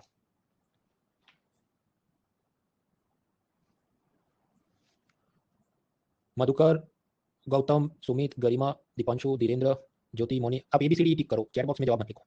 Sanjay, Gautam, I am reading the names जो मुझे एबीसीडी टिक करने पर दिखते हैं। अंकिता, विशाल, चारू, गरिमा, सोनिया, द्विति, तुषार, रोबो, रागिनी, तनुजा, हर्ष, अभिजीत, अर्पिता, स्नेहा, नदीश, करेक्ट आंसर। देखिए बात क्या है, ये जो foreign company like Adobe, Netflix, Facebook India से जो प्रॉफिट कमाते हैं, तो प्रॉफिट पे तो 40-40% कॉर्पोरेशन टैक्स है ही, लेकिन जो उनका सेलिंग प्राइस था वो 1000 रुपी, उस 1000 रुपी सेलिंग प्राइस पे 2 to 6% इक्विलाइजेशन लीवाई लगती थी। और ये कैसे लगती थी, तो फाइनेंस एक्ट 2016 में अलग से लगा है। इनकम टैक्स एक्ट में इसका नाम नहीं लिखा है। इनकम टैक्स एक्ट में तो नाम लिखा है कॉर्पोरेशन टैक्स का, कैपिटल गेन्स टैक्स का, personal income tax, so it is not there. फिर हमने देखा कैसे ये सब कंपनियां कहती थी we will not pay this tax, क्योंकि डबल टैक्सेशन अवॉइडेंस एग्रीमेंट यानी डीटीडब्ल्यू में हमको छूट है। तो गवर्नमेंट ने कहा no, you will have to pay this tax even if we have signed double taxation avoidance agreement with Mauritius, Singapore etcetera. तो यानी कि इधर फर्स्ट भी गलत है, सेकंड भी गलत है। फर्स्ट क्या कहता है कि ये जो टैक्स लगा वो इनकम टैक्स एक्ट में लिखा है, no there is separate finance act जिसमें ये लिखा है। सेकंड बोल रहा है कि they can claim double taxation avoidance agreement का फायदा, या they can claim tax credit, मतलब एक रिबेट ले सकते हो, no they can not claim. So the answer is neither one, not two is correct. Now this is an example of a super tough question. उसका मैं कारण आपको बताऊं। ये जो इक्विलाइजेशन लेवल आया वो आया था 2016 में, और उसके प्लस 2 इयर्स यानी 2018 में यूपीएससी ने प्रश्न पूछा, और वो भी कितना एकदम टेक्निकल पूछा। अगर सिंपल पूछते कि अच्छा ये फॉरेन कंपनी पे लगता है, ऐसा वन लाइनर एबीसीडी पूछते, it was easy. But after 2 years they are asking technical thing like finance act में था कि नहीं डबल टैक्सेशन अवॉइडेंस एग्रीमेंट का फायदा है कि नहीं। So in real life you could not have done this. ये तो इसने पूछा, और क्योंकि आजकल ये वापस चर्चा में आएगा, फ्यूचर में जब ग्लोबल मिनिमम टैक्स ऐसा एक एग्रीमेंट साइन होगा, ये जो भी G7 G20 ओईसीडी वगैरह लोग बोल रहे हैं, then this will come into news again, इसलिए हमने देखा। ऑल इंडिया फर्स्ट रैंक की मार्कशीट देखते हैं प्रीलिम की। टीना डाबी 96, कनिष्क कटारिया 106, दूरी शेट्टी अनुदीप 108। तो किसी के भी तो 200 आउट ऑफ 200 नहीं है। उल्टा आप देखो रैंक 99 जिसका आया 2015 में, देखो 2015 में टीना डाबी के 96 प्रीलिम पेपर 1, और रैंक 99 जो था गौरव सोग्रोवाल हिंदी माध्यम उसके 138, फिर भी उसका रैंक 99 ही है। ऐसा क्यों? क्योंकि आप जानते हैं फाइनल जो रैंक बनता है वो प्रीलिम का स्कोर काउंट नहीं करता है, उसमें सिर्फ मेंस और इंटरव्यू के स्कोर से आपका फाइनल रैंक बनता है 1 2 से लेके जो भी 99 बना आपका। तो यानी अगर आप ये सोचते हैं कि मैं ज्यादा टफेस्ट एमसीक्यू टिक करूंगा और मुझे बेस्ट प्रीलिम स्कोर का मेडल मिलेगा, तो यूपीएससी ऐसा कोई मेडल नहीं देती। आप इजी क्वेश्चन क्लिक करके भी कट ऑफ क्लियर करो, टफेस्ट क्वेश्चन को क्लिक करके भी कट ऑफ क्लियर करो, it is the same thing. फिर इसके बाद भी प्रश्न था, पर वो नेक्स्ट ब्रेक में हम लोग समझेंगे। हम वापस आते थे, हम लोग पढ़ रहे थे इनकम टैक्स के बारे में, and we learn about this old and new tax regime. उससे पहले एक बार फिर से मैं आपको पूछ लूँ, can you see me, can you see me, can you hear me, yes no में आप ट्रू फॉल्स में मतलब वोट करके मुझे बताइए, can you see me, can you hear me. Bashinder, Navneet, Richa, Sadab, Tejasvi, Vishal and others, correct answer. आगे बढ़ते हैं। जो यूनियन गवर्नमेंट जो इनकम टैक्स आपसे ले रही है, दिस इनकम टैक्स, उसका लीगल बेसिस क्या है? Income tax act 1961। तो गवर्नमेंट को लगा कि ये पुराना हो गया है, let us make a new law, और जो नया कानून बने उसे कहेंगे डायरेक्ट टैक्स कोड, प्रत्यक्ष कर संहिता। आप समझिए, आईबीसी, इंसॉल्वेंसी बैंक्रप्सी कोड, तो कोड क्या है? संहिता, मतलब वही कानून ही है। तो गवर्नमेंट क्या कहिए, इनकम टैक्स एक्ट है, ये पुराना हो गया, नया बनाते हैं, डायरेक्ट टैक्स कोड, डीटीसी। उसके लिए कमिटी भी बनाई थी अरविंद मोदी, फिर वो चला गया, फिर एक नई कमिटी बनी, मतलब कमिटी स्वयं रही, पर चेयरमैन को चेंज कर दिया। इन लोगों ने कुछ सजेशन भी दिए थे। तो सजेशन ये था, इनकम टैक्स एक्ट को रिप्लेस करो, एक नया डायरेक्ट टैक्स कोड बना। कॉर्पोरेशन टैक्स जो अभी लगता है कितना 15 to 22% और इंडियन कंपनी, फॉरेन कंपनी पे 40%, उसको थोड़ा कम करो, ताकि उधर भी जितना उनका पैसा बच जाए, they can expand their factory, they can recruit more people, वो सब हो जाए। भारत के अंदर क्या हो रहा है, डोमेस्टिक कंपनियों पे कम टैक्स है 15 to 22%, फॉरेन कंपनियों पे के प्रॉफिट पे कॉर्पोरेशन टैक्स ज्यादा है 40%। तो ये कमिटी का ये कहना था, नहीं सेम रखना चाहिए, चाहे इंडियन हो चाहे फॉरेन हो, सब कंपनी पे सेम कॉर्पोरेशन टैक्स होना चाहिए, ताकि फॉरेनर्स भी दे देना इंडिया में आके कुछ अपना प्रोजेक्ट चालू करें। और स्टार्टअप कंपनियों को और ज्यादा टैक्स रिलीफ देनी चाहिए। अभी क्या है, 3 साल तक टैक्स नहीं, वो कहता है कि और ज्यादा दो टैक्स रिलीफ। प्रेजेंटली मतलब 2017 में स्लैब कितने थे, 0, 5, 20, 30, इसने कहा और स्लैब रखने चाहिए 20, 30। क्या वो तो न्यू टैक्स रेजिम में कुछ नया किया उन्होंने, बट ये डायरेक्ट टैक्स की जो टास्क फोर्स बनी थी, उन्होंने एक और सजेशन दिया कि हमें एक और नया स्लैब बनाना चाहिए, 35% स्लैब। अगर कोई एकदम सुपर रिच आदमी है जिसका 2 करोड़ या उससे ज्यादा इनकम है, तो उस पे 35% इनकम टैक्स का स्लैब होना चाहिए, क्योंकि अमेरिका, यूरोप वगैरह में स्लैब्स होते हैं। फिर सजेस्ट किया उसने, डिविडेंड डिस्ट्रीब्यूशन टैक्स को बंद कर दो, हाँ तो वो एक्सेप्ट हो गया, and government abolish the dividend distribution tax. फिर उसने पाया कि बहुत सारे टैक्स के केस चलते हैं कोर्ट में, तो इनकम टैक्स डिपार्टमेंट में लिटिगेशन मैनेजमेंट यूनिट, मुकदमों की प्रबंधन इकाई, कि वहां पर समझो जैसे पब्लिक प्रोसिक्यूटर यानी सरकारी वकील होता है जो सरकार की तरफ से केस लड़ता है, तो ऐसा इनकम टैक्स डिपार्टमेंट के भी जो हाई कोर्ट, सुप्रीम कोर्ट में केस चलते हैं, तो एक अलग से उसकी ब्रांच या शाखा बने, जिसमें ऐसे सब अकातून किस्म के पब्लिक प्रोसिक्यूटर रखे जो टैक्स वगैरह और भी चीजें थी। मैं आपको इसलिए बता रहा हूं कि अभी आप समझिए फरवरी में बजट आएगा, तो प्रॉबेबली दिसंबर से या नवंबर से बहुत सारे कॉलम चालू हो जाते हैं कि what are our expectations from the budget, हमें बजट से क्या उम्मीदें हैं, तो उसमें घूम फिर के ये सब पुराना याद करेंगे, ऐसा करो ऐसा करो, तो now you know what are the core arguments. तो हमने समझ लिया कि इनकम टैक्स क्या है। अब उसके बाद कुछ मैकेनिज्म समझते हैं, हिंदू अनडिवाइडेड फैमिली क्या, प्रीजम्पटिव टैक्सेशन क्या, एडवांस टैक्स क्या, ये सब जो इनकम टैक्स बनना है। कोई सैलरी एम्प्लॉय है तो उसके लिए तो बहुत इजी हो गया, खासकर न्यू टैक्स रेजिम, क्योंकि उसमें तो कोई टैक्स एग्जेम्पशन या सीएनपीएस माइनस करने की चिंता नहीं है, तो सीधा खुद से एक्सेल फाइल में कर सकते हैं, तो इसका हैप्पी स्माइल है। ऑन द अदर हैंड जो कंपनियां हैं, कॉर्पोरेट कंपनी, मतलब ये जो पब्लिक प्राइवेट लिमिटेड कंपनीज, उन्होंने तो फुल टाइम अकाउंटेंट रिक्रूट किया होता है, तो मुकेश अंबानी खुद टैक्स गिनने नहीं बैठेगा, उसका अकाउंटेंट होगा, he will take care of everything. तो मुकेश अंबानी का भी हैप्पी स्माइल है कि तो जो भी फॉर्म बनना है, जो करना है, I have accountant, he will look after it. तो ये भी खुश हैं, and this people are also happy. पर जो लोग मिडिल में आ जाते हैं, आप जानते हैं वो हमेशा दुखी रहते हैं। मतलब लॉयर्स, डॉक्टर्स, अदर प्रोफेशनल्स जो फ्रीलांस में काम करते, कोई ब्यूटी पार्लर चलाता हो, कोई साइकोलॉजिस्ट हो, उसका क्लिनिक चलाता हो, कोई फिजियोथेरेपिस्ट हो, तो ऐसे जो भी self employed freelance consultant professional हो, कोई ये छोटा मोटा अपना स्टूडियो चलाता हो वेडिंग फोटोग्राफी का, इनको तकलीफ क्या आती है? फुल टाइम अकाउंटेंट को रिक्रूट कर नहीं सकते, क्योंकि उतनी उनकी इनकम नहीं होती कि एक आदमी को कायमी हिसाब किताब लिखने के लिए ऑफिस में बिठा दे। और दूसरा, इन पे जो इनकम टैक्स लगे वो कैसे लगे, तो भाई उनका प्रॉफिट आपको निकालना पड़े, क्योंकि वो बिजनेस कर रहे हैं तो टैक्स जो भी लगे तो प्रॉफिट पे होना चाहिए, पर प्रॉफिट कैलकुलेट करना मुश्किल हो जाए, खासकर डॉक्टर या लॉयर के लिए कि मैं इतना इतना काम किया, उसका मैं कितना प्रॉफिट है। तो गवर्नमेंट ने ये कहा ठीक है, आप लोग जो ये फ्रीलांस काम कर रहे हैं, आप एक नई सिस्टम रखते हैं जिसको कहेंगे प्रिजम्पटिव टैक्सेशन। वो एक फॉर्मूला है, वो कोई सेपरेट टैक्स नहीं है, वो एक फॉर्मूला है। फॉर्मूला कैसी है कि आपको पूछा जाए, you are lawyer, you are doctor, you are professional, जो कि सैलरी वाली जॉब नहीं कर रहा है, खुद का अपना क्लिनिक चला रहा है। So government will ask you what is your gross income. Suppose आपके मेरी ग्रॉस इनकम है 100, तो फिर गवर्नमेंट कहेगा अच्छा इसका सपोज 50% निकालो, तो आएगा 50, तो ये लोग कहेंगे ये आपका प्रॉफिट है। और फिर ये प्रॉफिट पे या तो ओल्ड टैक्स रेजिम में या न्यू टैक्स रेजिम में जो आपको अच्छा लगता है उस स्लैब के हिसाब से टैक्स भर दो। So that is presumptive taxation कि what is your gross income, suppose 100, उसका x percentage of that 100 gross income, उसको कहा जाएगा it is your profit from your this lawyer, fashion designer, doctor etcetera, whatever is your private practice जो आप कर रहे हैं, उसमें आपका ग्रॉस प्रॉफिट, ग्रॉस जो इनकम है उसका x परसेंटेज हम मानेंगे कि आपका प्रॉफिट है। और फिर वो जो प्रॉफिट हुआ उसके ऊपर या तो न्यू टैक्स रेजिम या ओल्ड टैक्स रेजिम के हिसाब से उसी प्रॉफिट को टैक्सेबल इनकम गिन के तुम इनकम टैक्स भर देना 5, 20, 30 वगैरह जो भी। So this mechanism is called presumptive taxation. तो एक लाइन में याद रखना है कि ये डॉक्टर, फैशन डिजाइनर, लॉयर्स वगैरह के लिए प्रॉफिट क्या कितना है वो कैलकुलेट करके टैक्स भरने की प्रणाली। फिर चलता है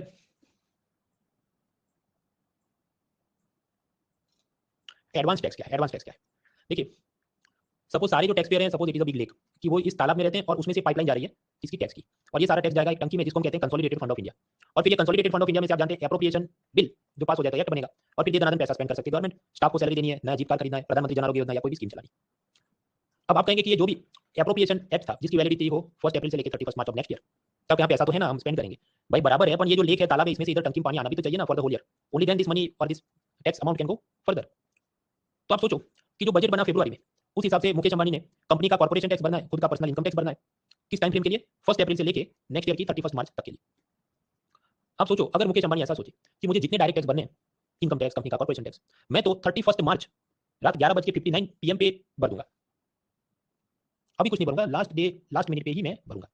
तो अब समझो तकलीफ क्या होगी कि अगर सारे टैक्स पेयर ऐसा कहें कि हम तो 31 मार्च को 11:59 PM पे ही टैक्स भरेंगे, तो ये टंकी है उसके अंदर प्रॉब्लम आ जाएगी, because water is not coming steadily, but सामने स्टाफ को तो सैलरी हर महीने देनी है, जो भी आईपीएस आईएएस है, गवर्नमेंट ने उसको हर महीने सैलरी देनी है वगैरह वगैरह, तो गवर्नमेंट को प्रॉब्लम आ जाती है। फॉर एग्जांपल हम लोग आगे देखेंगे प्रधानमंत्री किसान सम्मान निधि पीएम किसान स्कीम, जिसमें ऐसा है कि फार्मर्स को 6000 रुपये दिए जाएंगे। ये 6000 रुपये 3 इंस्टॉलमेंट में देने, 2000 2000 2000 ऐसा पूरे साल में 3 बार देके गवर्नमेंट विल पे 6000 रुपये टू ऑल फार्मर्स। आपके हाथ करें उसमें क्या है, तो मतलब ये सी बात है कि ठीक है ये कंसोलिडेटेड फंड में से एक और स्कीम है, 6000 रुपये फार्मर को देने हैं, तो दोनों इसमें भाई पर इधर टंकी में पानी आना भी तो चाहिए ना टैक्स पेयर का। ये सब टैक्स पेयर की 1159 पीएम 130 से पहले कुछ नहीं देंगे तो टंकी कैसे चलेगी? Tax has to come. इसलिए गवर्नमेंट ने ये कहा कि ये जो भी सब बड़ी बड़ी कंपनी है जिनको कॉर्पोरेशन टैक्स भरना है, ये जो रिच पीपल है जिन्होंने पर्सनल इनकम टैक्स भरना है, तो थ्रू आउट द ईयर उन्होंने थोड़ी थोड़ी इंस्टॉलमेंट में भरते रहना पड़ेगा। For example suppose entire financial year के लिए मुकेश अंबानी ने 10 करोड़ पर्सनल इनकम टैक्स भरना है, तो गवर्नमेंट कहेगी कि तुम लास्ट डे की 1159 पीएम तक मत रुको, ये जो 10 करोड़ आपको एंटायर ईयर का भरना है 4 इंस्टॉलमेंट में भरना पड़ेगा। First quarter April to June में 2.5 करोड़ भरना है, क्या भरना है? Income tax. पर आप ये एडवांस में भर रहे हैं इसलिए हम कहेंगे एडवांस टैक्स पेमेंट। तो आप समझो advance tax is not separate tax. वो तो गवर्नमेंट ये कह रही है कि तुमको जो भी इनकम टैक्स या कॉर्पोरेशन टैक्स भरना था उसकी इंस्टॉलमेंट एडवांस में भर दो, तो ये पहले भर दिया। फिर second quarter July to September में 2.5 crore advance tax, third quarter October to December 2.5 crore advance tax, and fourth quarter January to March 2.5 crore advance tax तुम भरो। तो ऐसा करके मुकेश अंबानी ने सपोज 10 करोड़ पूरे साल भरना था तो 4 इंस्टॉलमेंट में भरना पड़ेगा, उन इंस्टॉलमेंट को हम कहते हैं एडवांस टैक्स। अब कुछ लोग ये पूछेंगे कि मान लीजिए 10 करोड़ उसने टैक्स भरा, क्योंकि सपोज उसको अंबानी को लगता था कि उसकी 30 करोड़ इनकम होने वाली है, बट सपोज कोरोना आ जाए और अंबानी की इनकम हो सिर्फ 20 करोड़, उस हिसाब से उसने लेस टैक्स भरना हो तो क्या? और वो तो एडवांस में ज्यादा भर चुका, तो चिंता मत करो, वो उसको रिफंड में दे देंगे।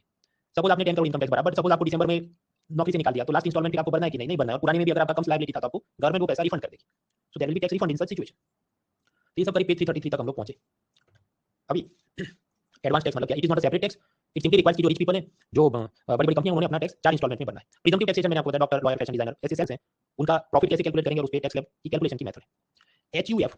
एचयूएफ मतलब हिंदू अनडिवाइडेड फैमिली। वो ऐसा कि आप जॉइंट फैमिली में रहते हो ऐसा आप लिख दो, तो फिर आपको इनकम टैक्स कम भरना पड़े। उसमें ऐसे कुछ आपको आराम मिल जाता है कैलकुलेशन के अंदर, for the lack of better word I will say कि थोड़े लूपहोल मिल जाए आपको। So then you have to pay less income tax. ऐसी वो चीज है। अब वो क्या क्यों कैसे हैं वो हम लोग उसको पढ़ने नहीं बैठेंगे, एक लाइन में याद रखना है, HUF mean Hindu undivided family. उसमें आप जॉइंट फैमिली में आप हैं और कंबाइन एक बिजनेस कर रहे हैं कि व्हाटएवर हमारा स्वीट शॉप है, दुकान है कोई, and then you have to pay less tax, तो वो चीज है Hindu undivided family.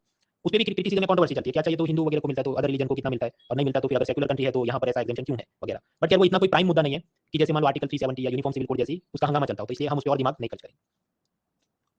So don't worry too much about that Hindu undivided family. अब उसके बाद का मुद्दा है छोटे छोटे टैक्स हैं, security transaction tax, commodity transaction tax, stamp duty वगैरह।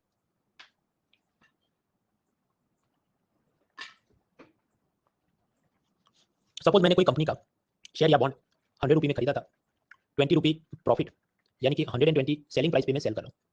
तो ये जो मेरा प्रॉफिट है कितना 20, ये प्रॉफिट पे लगता है सीजीटी कैपिटल गेन्स टैक्स, जो हमने कल देखा था। सामने जो पार्टी ने मुझसे ये शेयर या बॉन्ड परचेज किया, शेयर परचेज किया, डिविडेंड मिलेगा। बॉन्ड परचेज किया तो जो भी कंपनी है या सरकार है उसको इंटरेस्ट पे करेगी।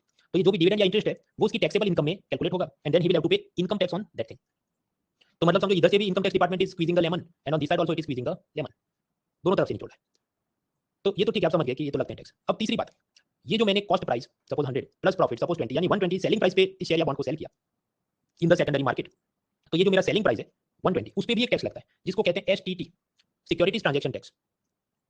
तो समझो प्रॉफिट पे कैपिटल गेन्स टैक्स, डिविडेंड या इंटरेस्ट पे इनकम टैक्स, और जो सेलिंग प्राइस है उस पे कौन सा tax? STT, securities transaction tax.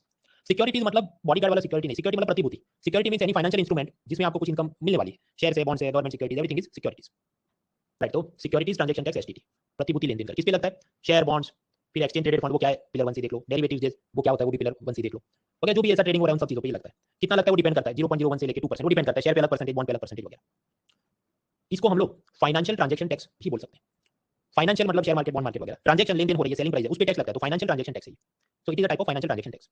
दूसरा हमने पिलर 1 सी में देखा था कि कमोडिटी एक्सचेंज होते हैं, स्टॉक एक्सचेंज पे शेयर्स बिकते हैं, कमोडिटी एक्सचेंज पे कमोडिटी बिकती है। जैसे एग्रीकल्चर कमोडिटी, आपके पास व्हीट है, राइस है, आप क्या करते? आप उसे एक वेयरहाउस में जमा करते, वेयरहाउस आपको एक रिसीट देता, उस रिसीट का आप ऑनलाइन लिस्टिंग करा देते कमोडिटी एक्सचेंज में, उसको आप सेल करते। तो ऐसा जो भी कमोडिटी एक्सचेंज है, जैसे एक था एनएसईएल, उस पे जो भी सेलिंग प्राइस होगा, तो सेलिंग प्राइस पे टैक्स लगेगा, उसको कहते हैं कमोडिटीज ट्रांजैक्शन टैक्स, सीटीटी।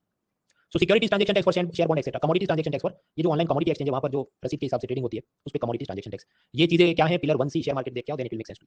तो कमोडिटी ट्रांजैक्शन टैक्स भी एक जात का फाइनेंशियल ट्रांजैक्शन टैक्स है। अब कुछ लोग कहेंगे ये तो ऐसा है क्योंकि ये तो बाहर से अगर आ जाएगा ना, तो ये तो मतलब इनडायरेक्ट टैक्स है। तो भाई समझो, ये जो टैक्स लगते हैं, security transaction tax, commodity transaction tax, उसका लीगल बेसिस क्या है?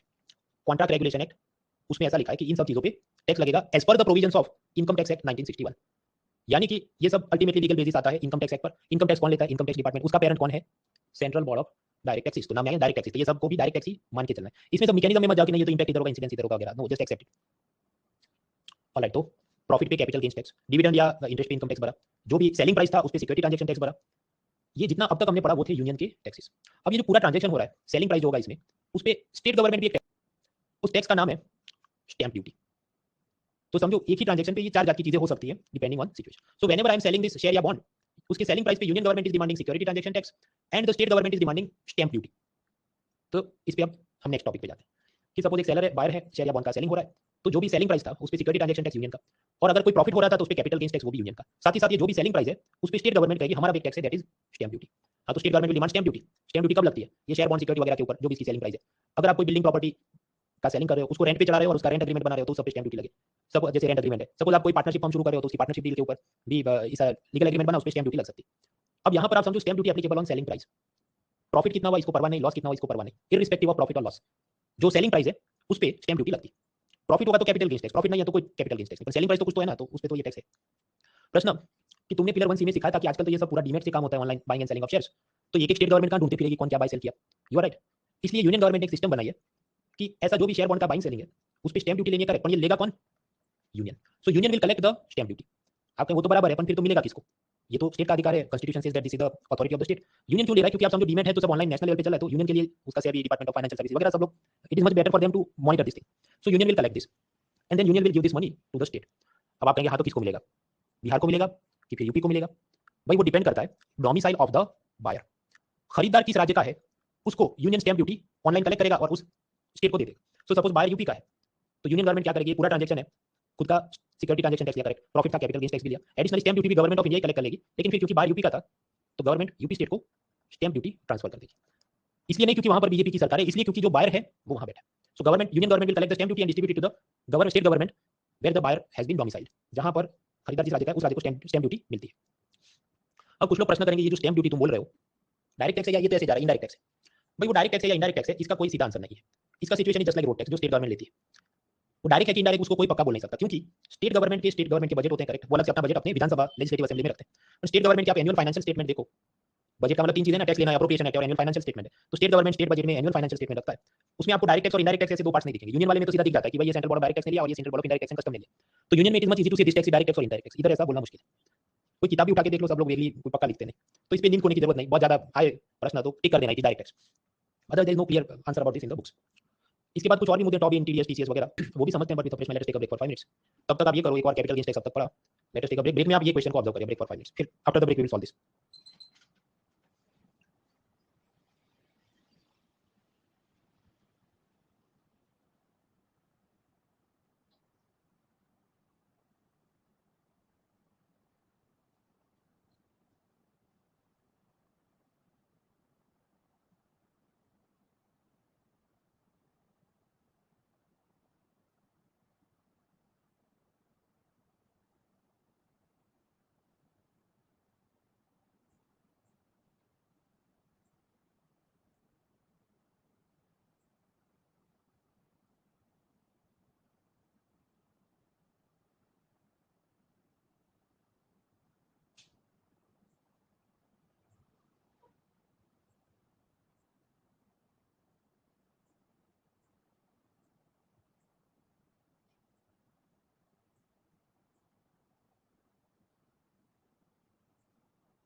Three more minutes.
Alright friends, तो जो अपना क्वेश्चन था ब्रेक में आपने आराम से पढ़ लिया होगा। So directly now I will start the voting line. A B C D आपको स्किप करना है तो ये भी आप टिक कर सकते हैं कि इनमें से कौन सी सिचुएशन में कैपिटल गेन्स हो सकता है और उस हिसाब से कैपिटल गेन्स टैक्स का सीन बन सकता है। So your voting line and timer it starts in 3 2 1 start.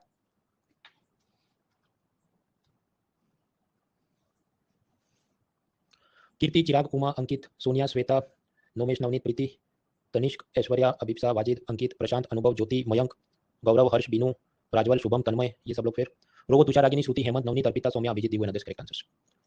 देखिए, जब आप पैसा स्पेंड करते हैं तो आप जब आइसक्रीम खरीदते हैं आप क्या कहते हैं कि मैंने पैसा स्पेंड किया। आप ये नहीं कहते मैंने आइसक्रीम खाया, मैंने पैसा इन्वेस्ट किया है अपनी हेल्थ पे। नो। अब आइसक्रीम का समर में इंक्रीज हो जाएगा सेल्स, करेक्ट है, तो उस हिसाब से आइसक्रीम कंपनी के प्रॉफिट बढ़ेंगे, दैट इज आल्सो करेक्ट। पर क्या उस प्रॉफिट पे कैपिटल गेन्स टैक्स लगता है? नहीं भाई, कंपनी का प्रॉफिट है उस पे क्या लगता है? कॉर्पोरेशन टैक्स लगता है। On the other hand suppose आप गोल्ड खरीदते हैं, फिर रशिया यूक्रेन वॉर हुआ तो सपोज 40,000 का गोल्ड हो, प्राइस बढ़ के 60, आप उसको सेल करते हैं तो आपको प्रॉफिट होता है 20, इस पे कैपिटल गेन्स टैक्स लगेगा। यस, क्योंकि तब आपने पैसा इन्वेस्ट किया था और उस पे प्रॉफिट हुआ on your capital asset, then you have to pay tax, that is capital gains tax. उसी तरह घर बेचो और उसमें हो जाए वगैरह हम समझते हैं। हमने देखा था ये कैपिटल गेन्स टैक्स कब लगता है? Non agriculture land, property, jewellery, painting. Mona Lisa की पेंटिंग आपने ली वो 100 करोड़ में, बल्कि प्राइस हो जाए 200 crore, then if you sell it you will have capital gains और उसके ऊपर कैपिटल गेन्स टैक्स लग सकता है। तब देखो जो फर्स्ट स्टेटमेंट क्या बोला है कि when there is an increase in the sales of a product, तो बिस्किट की सेल्स बढ़ेगी तो बिस्किट पे समझो जीएसटी लगता है। पार्ले जी कंपनी के प्रॉफिट बढ़ेंगे उस पर कॉर्पोरेशन टैक्स लगता है। तो capital gains is not the word for that. So first statement is wrong. उस हिसाब से ए नहीं हो सकता और डी नहीं हो सकता। नाउ वी आर 50-50 बी या सी।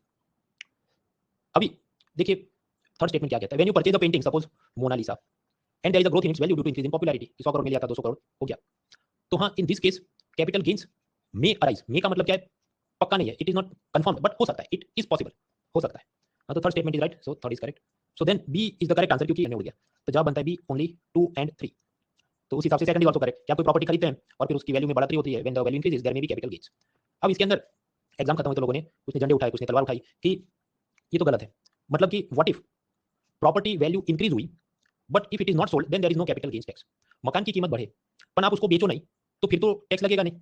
You are right, if you do not sell then there is no tax, correct. पर यहां आप समझो उसने ऐसा नहीं पूछा कि in which of the following situation you have to pay tax. ये क्या पूछ रहा है? In which of the following circumstances may capital gains arise, कि हो सकता है। तो हो सकता है में ऐसी बात है कि if you sell it then you have to pay tax. So yes there may be situation when you have to pay tax. तो वो उस हिसाब से पूछ रहा था। तो ऑफिशियल आंसर की देखो, द आंसर इज 76 क्वेश्चन था, बी इज द आंसर। अब वैसे भी आप एलिमिनेशन से जाते उसके बाद आप समझो कि पहला तो गलत ही था बिस्किट के लॉजिक से, तो बाकी जो बचे बी और सी। अब दोनों ही जगह पर आप देखो कि सेलिंग की बात तो इधर भी नहीं है और सेल करोगे ऐसी बात तो इधर भी नहीं है, तो या तो दोनों गलत है। इफ बोथ आर रॉन्ग तो फिर नन ऑफ द अबव ऐसा तो ऑप्शन है नहीं। तो फिर जो लेस बेड है क्या, तो फिर दोनों केस में it may be happening, so the answer will be B. क्या मित्रों, ये ऐसी चीजें अभी लॉजिक से सब बताने बैठो it looks easy, but in real life it is tough. क्योंकि एग्जाम के अंदर जब वो आप देखने बैठो, आप जो इंटरप्रीट कर रहे हैं, एग्जामिनर जो इंटरप्रीट कर रहा है वो अलग ही दिशा में चल रहा है। जरूरी नहीं जिन लोगों का जब गलत भी हुआ तो ऐसा नहीं कि आप लोगों ने पढ़ के नहीं आए, आप नहीं समझे बराबर, but this type of questions वो एग्जामिनर है उसने सीधा पूछना चाहिए, तो he should have framed it better. अब इसके अंदर बात ऐसी है, कुछ लोग जो थ्रू आउट अच्छे अच्छे स्कूल कॉलेज से पढ़े हो उनको जल्दी चीजें क्लिक हो जाए और करेक्ट टिक कर दे, नहीं कर पाए वो बेचारे की एग्जाम क्लियर नहीं।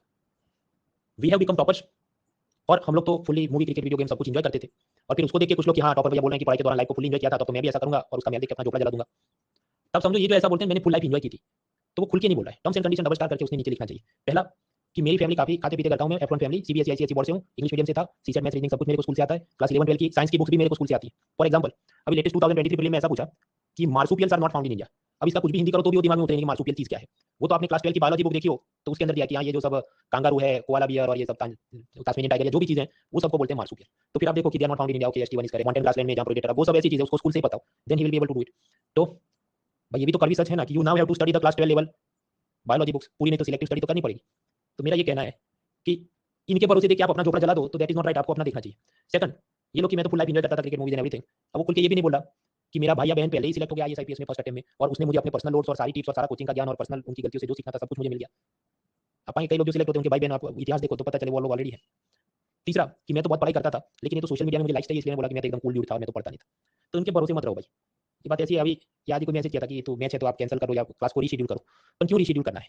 पढ़ना है तो पढ़ना है। देखिए क्लास का time table world cup match से पहले मैंने सबमिट कर दिया, क्योंकि कंपनी में सब नियम होते हैं सब कि ये बैच लॉन्च होने वाले तुम टाइम टेबल दो। अब मैं अचानक से क्लास रीशेड्यूल करूं तो अगर कोई जायज कारण नहीं, बीच में एक बार करना पड़ा क्योंकि वो पीएचडी की वाइवा देखने मुझे जाना था, वो भी सब पास हो गया, दिसंबर में डिग्री आई, but that was a genuine reason, तो फिर माफी मिले, नहीं तो फिर वो सैलरी काटते। और सैलरी से भी बड़ी चीज ये है कि अगर मैं आज क्लास रीशेड्यूल करूं मैच देखने के लिए तो वो तो ऐसी बात हुई ना कि फिर मैं आपको कितनी मोटिवेशन की बातें करूं उसका कोई मतलब नहीं है कि तुम पढ़ाई करो अगर टीचर खुद ही सीरियस नहीं है अपने प्रोफेशन के बारे में। तो पढ़ना जरूरी है भाई। आपको लगे तो छोटी चीज है, ठीक है ना, जो भी 4 घंटे चले गए, आप ये नहीं समझ रहे हैं कि जितना पढ़ना है तो इट मेक्स क्यूमुलेटिव, वो बढ़ते जाता है। आप अपने को ऐसी फ्री में दे देते हैं तो फिर और इच्छा होती है, चाहिए वाली फ्रेंड की शादी में चला जाता हूँ, उस दिन उधर घूमने जाना है, there is no end to it और फिर तकलीफ हो जाती है। इसलिए डिसिप्लिन से पढ़ाई करो। फिर वापस आते हैं तो हम लोग देख रहे थे taxes. So we are done with income tax, advance tax, presumptive taxation, ये सब हमने समझा। Securities transaction tax, commodities transaction tax, state government की स्टैंप ड्यूटी हमने समझी। अब समझना है ये टॉबिन टैक्स क्या है, TDS TCS ये सब क्या होता है। हम लोग थर्ड पिलर में समझेंगे करेंसी एक्सचेंज, कि सपोज $1 आपको खरीदना है और आप 80 रुपीज दे दो, अब ऐसा तो कोई आदमी होगा ना कि पाउंड परचेज किया और फिर येन के सामने उसको एक्सचेंज कर रहा है, फिर वो दूसरे दिन सपना आ जाए कि आज येन को सेल करके अमेरिका का डॉलर खरीदता हूं, क्योंकि अमेरिका का शेयर मार्केट जापान के शेयर मार्केट से ज्यादा फास्ट मूव कर रहा है, फिर उसको कोई टिप मिलने नहीं, अमेरिका के शेयर मार्केट में तो स्लो डाउन है, तुम डॉलर को कन्वर्ट करके रूपी खरीद लो और इंडिया के शेयर मार्केट में इन्वेस्ट करो, वहां पर ज्यादा मजा है। तो अगर रोज उठ के every day he wakes up and keeps converting his currency, तो क्या एक जगह बाय करता है सेल करता है, बाय करता है सेल करता है, तो क्या होगा, इंस्टेबिलिटी हो जाएगी शेयर मार्केट के अंदर, इंस्टेबिलिटी हो जाएगी, क्योंकि कंटिन्यूअसली एक जगह शेयर परचेज किया फिर रातों रात बेच के भाग गया दूसरी जगह। उसी तरह एक्सचेंज रेट में इंस्टेबिलिटी हो जाएगी कि $1 सपोज 75 रुपये है, फिर वो तुरंत भाग जाता है 80 रुपये, फिर वापस नया कुछ लेके आए 70 rupees. So this is not good for the economy. ऐसी इंस्टेबिलिटी क्यों और कैसे होती है आराम से हम लोग थर्ड पिलर में समझेंगे जब करेंसी एक्सचेंज समझेंगे। तो प्रश्न ये है कि how can we stop this people, कि रोज उठ के ये इधर नहीं और उधर जाते रहते हैं, उनको कैसे रोका जाए। तो इन सब पे एवरी टाइम जब वो करेंसी को कन्वर्ट करें, टैक्स मांगना चाहिए, टैक्स मांगना चाहिए, टैक्स मांगना चाहिए। Every time they convert the currency उस पे टैक्स मांगो, जिसका नाम है Tobin tax, demand Tobin tax हर स्टेज पे। तो क्या होगा, मान लीजिए वो येन से डॉलर कन्वर्ट कर रहा था, उसको ऐसा होप था कि मैं जापान से जाऊंगा अमेरिकन शेयर मार्केट में और मुझे 2% प्रॉफिट हो जाएगा अमेरिका के शेयर मार्केट में, या हम कहें कि उसको ऐसा लगता था कि कुछ आर्बिट्राज हो जाएगा। आर्बिट्राज कब होता है, एक जगह बाय करके दूसरी जगह सेल किया, ऐसा करके उसको कुछ फायदा लगता था, वो पिलर 1 सी में देख। पर सपोज गवर्नमेंट ये कहे कि नहीं, तुम जितनी बार करेंसी कन्वर्ट करोगे हम तुम पे 1.5% टॉबिन टैक्स मांगेंगे, तो ऑटोमेटिकली व्हाट विल हैपन, 2% इसका प्रॉफिट है ये सब कन्वर्ट करके आर्बिट्राज वगैरह में, और 1.5 उस पे टैक्स लगेगा, तो बचा कितना 0.5 only. So then he will automatically stop कि भाई 0.5% के लिए इतनी कौन मगजमारी करे, नहीं करना आपसे। So I will stay at one place for a longer duration. तो ऑटोमेटिकली शेयर मार्केट में करेंसी एक्सचेंज में स्टेबिलिटी है। तो अमेरिकन इकोनॉमिस्ट जेम्स टॉबिन उसने ऐसा प्रपोज किया कि ये टुडे अमेरिका से यूरोप गया कोई, फिर यूरोप से चाइना गया, फिर चाइना से वापस अमेरिका पैसा लेके आया, तो डेली अगर कोई ऐसा करेंसी कन्वर्ट करते रहेगा, it will create instability in currency exchange, it will create instability in the share market. तो ऐसे हर एक स्टेज जब when he is converting the currency उस पे टैक्स लगाओ, Tobin tax, Tobin tax, Tobin tax. तो ऑटोमेटिकली ये जो इन्वेस्टर था, जो स्पेकुलेटिव मतलब सट्टेबाजी जैसा इधर से उधर भाग रहा था, उसको अपना प्रॉफिट थोड़ा कम दिखेगा, तो वो he will remain stable at one place and automatically there will be stability in the system. तो ये हो गया टॉबिन टैक्स। तो क्या इंडिया में असल में टॉबिन टैक्स जैसा कुछ है, जब भी आप करेंसी कन्वर्ट करते हैं तो उस पे टैक्स लगता है जीएसटी, जो कि एक इनडायरेक्ट टैक्स है। वो क्या है हम लोग आगे देखेंगे जब हम थर्सडे तक वहां तक पहुंचते हैं। सो दैट इज टॉबिन टैक्स, मतलब वो काल्पनिक है। इंडिया में लगेगा तो हम ये नहीं कहेंगे वो टॉबिन टैक्स है, इंडिया में लगेगा करेंसी एक्सचेंज पे, तो हम क्या कहेंगे, अच्छा उसको जीएसटी बोलते हैं। जीएसटी क्या है हम लोग थर्सडे को देखेंगे। इसके बाद के मुद्दे बनते हैं टीडीएस एंड टीसीएस। सपोज मैं फ्रीलांस में, मतलब अभी तो मैं इधर अकेडमी में नौकरी करता हूं, पर मान लीजिए मैं ये नौकरी जब नहीं करता था, फ्रीलांस में इधर उधर लेक्चर लेते रहो और आपको घंटे के हिसाब से पैसे मिले, आवरली पेमेंट्स। तो मान लीजिए मैं कोई यूनिवर्सिटी में जाके 2-2 घंटे पढ़ा लूं, तो मैं बन गया फ्रीलांस फैकल्टी। अब फ्रीलांस फैकल्टी में मुझे सपोज की पर आवर आपको 1000 मिलेंगे, और मैं पूरे महीने 10 आवर्स पढ़ाऊं तो मुझे 10000 मिलेंगे, right. So here university will pay me 10000 rupee for the lectures. तो मैं हो गया एक जात का सेलर जो अपनी टीचिंग सर्विसेज को सेल कर रहा है, और सामने यूनिवर्सिटी जो मुझसे ये सर्विस खरीद रही है, तो यूनिवर्सिटी हो गया बायर। और क्योंकि मैं ये इनकम है, I should ideally pay income tax on this, correct. तो मान लीजिए मैं ये सोचूं कि मैं अपनी आय छुपाऊंगा, I will not report my 10000 income to the tax authority, मैं बोलूंगा ही नहीं। तो इनको कैसे पता चलेगा, income tax department will not know कि हमको कैसे पता चलेगा फैकल्टी को कितना पैसा मिला। What if the faculty does not report his income, how will he know that this man is getting 10000 and then we are supposed to ask income tax on this. तो इसका सॉल्यूशन क्या है, solution है TDS, मतलब tax deducted at source. वैसी बात है कि इनकम टैक्स डिपार्टमेंट ने बोल दिया कि ऐसा जो भी आपसे पेमेंट हो रहा है उस पे 10% टीडीएस लगेगा। दैट मींस कि कॉलेज ने मुझे पे करने थे 10000, पर बोल दिया गया 10% टीडीएस। दैट मींस 10000 का 10% क्या होगा, 1000 रुपी। तो यूनिवर्सिटी 10% टीडीएस यानी 1000 रुपी इनकम टैक्स डिपार्टमेंट में डिपॉजिट करेगी, और वो मेरा पान कार्ड नंबर लिख देगी कि मृणाल नाम का एक इंसान है, इसका पान कार्ड नंबर है और उसका 10% टीडीएस काट के हम जमा करें। एंड देन मुझे मतलब मृणाल को 10000 नहीं मिलेगा, यूनिवर्सिटी मुझे सिर्फ 9000 ही देगी। तो ऐसी बात है 10000 पे करना था, बट टीडीएस कर दिया कितना 1000, तो अब मुझे कितना पे हो रहा है 9000। तो मुझे 9000 रुपये मिलेंगे, 10000 नहीं मिलेंगे। और उससे भी ज्यादा कि अब मेरी खेती निकल जाएगी कि पहले मैं छुपा लेता, अब तो इन्होंने मेरा पान कार्ड नंबर लिख के 1000 रुपये जमा कर दिया ना इनकम टैक्स डिपार्टमेंट। तो अब तो मुझे खुद सरेंडर करना, भैया सर आई एम मृणाल और ये मेरा टैक्स है और उसमें ये मेरे डॉक्यूमेंट्स हैं and I am this person. तो automatically now I will have to fill up the forms, otherwise they will do raid on my home. तो ये टैक्स डिडक्शन हो गया। आप समझो ये अलग से टैक्स नहीं है, ये इनकम टैक्स ही है। अल्टीमेटली मुझे इनकम टैक्स भरना था, इन लोगों ने एडवांस में इस तरफ से कट करवा लिया, अब मुझे जाके बाकी का हिसाब किताब देखना है। अब इसी के साथ जुड़ा एक और कांसेप्ट है टैक्स रिफंड, समझते हैं। सपोज मुझे टोटल इनकम टैक्स भरना था 20000, कि मैं इधर से दूसरी यूनिवर्सिटी मिसलेनियस क्लासेस वगैरह सेल करके मेरी इनकम इतनी थी कि suppose I had to pay 20000 income tax. लेकिन आप समझो ऑलरेडी 1000 तो मेरे नाम पे डिपॉजिट हो गया इनकम टैक्स डिपार्टमेंट में। So now if I have to pay 20000 income tax, तो मुझे अब कितना पे करना है 19000 ओनली, 19 ही, क्योंकि 1000 तो यूनिवर्सिटी ने एडवांस में चुका दिया इनको। तो मुझे जो वास्तव में भरना था उसको इसके साथ एडजस्ट कर लेंगे। इफ आई हैव टू पे 20, now I have to pay only 19000 only, क्योंकि 1000 तो यूनिवर्सिटी ने टीडीएस में जमा कर दिया। सो दिस इज वन थिंग। अच्छा, तो टैक्स रिफंड कब होगा, सपोज मैं जो फैकल्टी का काम करूँ और मेरी टैक्सेबल इनकम 5 लाख रुपए हो, तो आप जानते 5 लाख रुपए में तो आप ओटीआर ओल्ड टैक्स रिजीम करो या न्यू टैक्स रिजीम करो, zero income tax. So then I have to pay only zero income tax if my taxable income is 5 lakh, या नए सिस्टम में न्यू टैक्स रिजीम में 7 लाख तक भी टैक्सेबल इनकम है तो भी जीरो इनकम टैक्स ही भरना है मुझे। तो उसका मतलब कि अगर मुझे 0 रुपीस भरने थे इन द न्यू टैक्स रिजीम या ओल्ड टैक्स रिजीम, और इन लोगों ने ऑलरेडी 1000 रुपी टीडीएस कट किया, जो कि गलत है क्योंकि मुझे इनकम टैक्स भरना नहीं, फिर भी इन लोगों ने काट के दे दिया। So then I will get refund, क्योंकि आप समझो ओरिजिनली मुझे 10000 रुपीस पेमेंट आना था, इन लोगों ने मुझे सिर्फ यूनिवर्सिटी ने मुझे सिर्फ 9000 दिया था, ये बोल के कि तुम्हारा 1000 तो इनकम टैक्स डिपार्टमेंट से ले लेना तुम। So now in this case I will have to fill up the form and declare कि हां भाई मेरी तो टैक्सेबल इनकम इतनी कम है, तब मुझे रिफंड दे दो। So then income tax department will issue refund of 1000 रुपये, और उसके ऊपर इंटरेस्ट भी चुकाएंगे। मान लीजिए 1 साल तक ऐसा पैसा लॉक रखेंगे, 1 साल का जो भी बैंकों के अंदर सेविंग या फिक्स्ड डिपॉजिट इंटरेस्ट चलता है, ऐसा करके 1000 रुपये प्लस इंटरेस्ट रेट, इतना income tax department will give refund to Mrinal. So this is TDS. ये वाली चीज आपके हैंडआउट में भी अच्छा से एक माइंड में चार्ट बना के मैंने दी है कि सपोज 10000 मुझे पेमेंट आना था 10% टीडीएस, तो मुझे सिर्फ 9000 ही आया, और बाकी का 1000 यूनिवर्सिटी ने मृणाल के पान कार्ड नंबर के साथ इनकम टैक्स डिपार्टमेंट को दे दिया। And then I am forced to declare my income and other things to the income tax department, वरना रेड हो जाएगी, पेनल्टी चढ़ेगी वगैरह। अब ये जो टीडीएस है, आप समझो इस केस में यूनिवर्सिटी क्या था, मेरी सर्विस का बायर था, या आप ये भी कह सकते हैं कि they were the payer and I was the receiver. तो बहुत सारे ऐसे ट्रांजैक्शन है कि जहां पर जो पेयर है उसने टीडीएस कट करना पड़ता है। This is not applicable for everything. अगर आप कोई ब्रेड या बिस्किट खरीदते हैं तो उस पर टीडीएस नहीं है, पर ऐसे जो पर्टिकुलर जहां पर आप कुछ बिजनेस प्रोफेशन कर रहे हैं, इन्वेस्टमेंट कर रहे हैं, वहां पर अगर गवर्नमेंट को लगे कुछ धांधली होने की स्कोप है, then they will demand TDS. अगर आप पोस्ट ऑफिस में, आईसीआईसीआई बैंक वगैरह में अपना पैसा सेव करते हैं, तो ये सब लोग भी एक प्रकार से क्या हो गए, जो भी बैंक या पोस्ट ऑफिस है, they are payers of interest rate on your deposits. अब समझो आप उनको डिपॉजिट दे रहे हैं और जो सामने बैंक है आपको पे करेगा क्या, प्रिंसिपल प्लस इंटरेस्ट, तो भी एक जाके पेयर हो गए, तो उस पर भी टीडीएस लगता है कि आपको बैंकों से इंटरेस्ट आता है तो वो टीडीएस कट के आता है, ताकि आपने बाद में उसको इनकम टैक्स डिपार्टमेंट में you have to declare the things. तो yes, bank interest and other investment are also subject to TDS. हम लोग आगे पढ़ेंगे कि अगर हम कैश में ज़्यादा व्यवहार करते हैं तो इवेजन का स्कोप बढ़ जाता है, क्योंकि मैं आपको कैश में, आप मुझे कैश में पेमेंट दो कोचिंग का, और फिर मैं चुप रहूँ, आप भी चुप रहें, तो गवर्नमेंट को पता नहीं चलेगा इनकम टैक्स कितना लगता है। Economy is not good for tax collection. तो गवर्नमेंट हमेशा क्या चाहती है, कैश का यूज मत करो, तुम चेक से, ऑनलाइन बैंक से ये सब ट्रांजेक्शन करो, ताकि हम उसे मॉनिटर कर सकें। तो गवर्नमेंट कई बार कैश विड्रॉवल पे भी टीडीएस लगा देती है। फॉर एग्जांपल, सपोज किसी की शादी है और उसको उसमें रिसेप्शन और मैरिज की सब अरेंजमेंट के लिए पैसा विड्रॉ करना है। अब वो करेगा अपन करोड़ों रुपए अगर विड्रॉ करे, if he is withdrawing more than 1 crore रुपए फ्रॉम हिज ओन अकाउंट, खुद का ही पैसा बैंकों से 1 करोड़ कैश में विड्रॉ कर रहा है, तो गवर्नमेंट नहीं चाहेगी कि इतना सब वो कैश उठा ले, वरना उसमें तो फिर आगे टैक्स इवेजन भी हो सकता है, किसको क्या पे करना है। सो if you withdraw more than 1 crore रुपए फ्रॉम योर ओन अकाउंट, तो उस पर 2% टीडीएस बैंक कट कर लेगा। मतलब आप 1 करोड़ कर रहे हैं तो उसमें कितना, मतलब आपको 98 लाख ही मिलेगा, क्योंकि 2 लाख तो वो गवर्नमेंट में जमा कर दे, इसका टीडीएस है। फिर आपने जाके गवर्नमेंट को हिसाब देना पड़ेगा, चाहिए तो मेरा ही पैसा था, मैंने तो शादी के लिए विड्रॉ किया था एंड देन प्लीज रिफंड। उस वक्त इनकम टैक्स डिपार्टमेंट और आपसे डिस्क्लोजर मांग सकता है कि तुमने 98 लाख का क्या किया था, वो किसको पे किया, बैंड बाजा बारात वाले को दिया, वो इनकम टैक्स भरता है कि नहीं, उसको पकड़ेंगे, उसका क्या एड्रेस था वगैरह। So they try to encourage less cash economy, cash का उपयोग कम कराना है, ताकि टैक्स इवेजन का स्कोप कम करना है। अब कुछ लोग कहेंगे नहीं, इसमें तो कोई एक्स लूपहोल बना के निकल जाएगा ना, वो आज थोड़ा पैसा निकाले, कल थोड़ा पैसा निकाले, कुछ अपने फादर के अकाउंट से निकाले करके वो 1 करोड़ निकाल लेगा, तो वो सब जेम्स बॉन्ड और वो सब हमको पढ़ने की जरूरत नहीं, it is not part of our exam. हमें सिर्फ इतना समझता है कि yes, government can impose TDS also to discourage the scope for black money and tax evasion. कर चोरी को रोकने के लिए टीडीएस है ना। चाहे आप इसमें केस में देख लो या पुराना जो मेरा केस था, कि जब कॉलेज मुझे 10,000 पे कर रही थी और मुझे शैतानी सूझ रही थी क्या will not report the income to tax authorities, देखता हूं क्या खा लेते मेरा, मैं तो टैक्स नहीं भरूंगा, तो उसको रोकने के लिए तो टीडीएस है ना। तो टीडीएस का ऑब्जेक्टिव क्या है, prevent tax evasion, prevent black money, prevent the opportunities for black money. Black money क्या है, जब आप टैक्स नहीं भरते तो जितना पैसा बन गया वो ब्लैक मनी।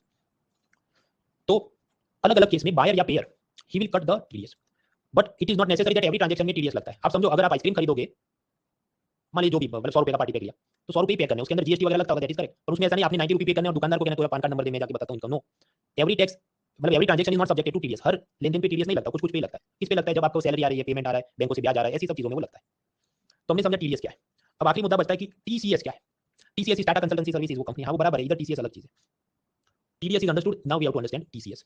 टीसीएस ऐसा है कि जहां पर सेलर ने एक्स्ट्रा पैसा कट करना है या एक्स्ट्रा पैसा डिमांड करना है। समझते हैं, सपोज एक रॉकस्टार है जो कि इधर उधर बड़े बड़े रिच बिजनेसमैन की शादियों में जाके या कॉन्सर्ट करके बहुत सारा पैसा कैश में कमा रहा है।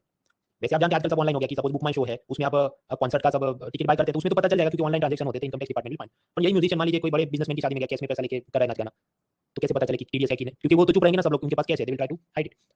तो गवर्नमेंट ने कहा चलो एक और तरीका अपनाते हैं। आप जानते हैं ऐसे सब लोग अचानक से कम मेहनत से पैसा है तो क्या करेंगे, बड़ी बड़ी महंगी गाड़ी खरीद के शो ऑफ करेंगे।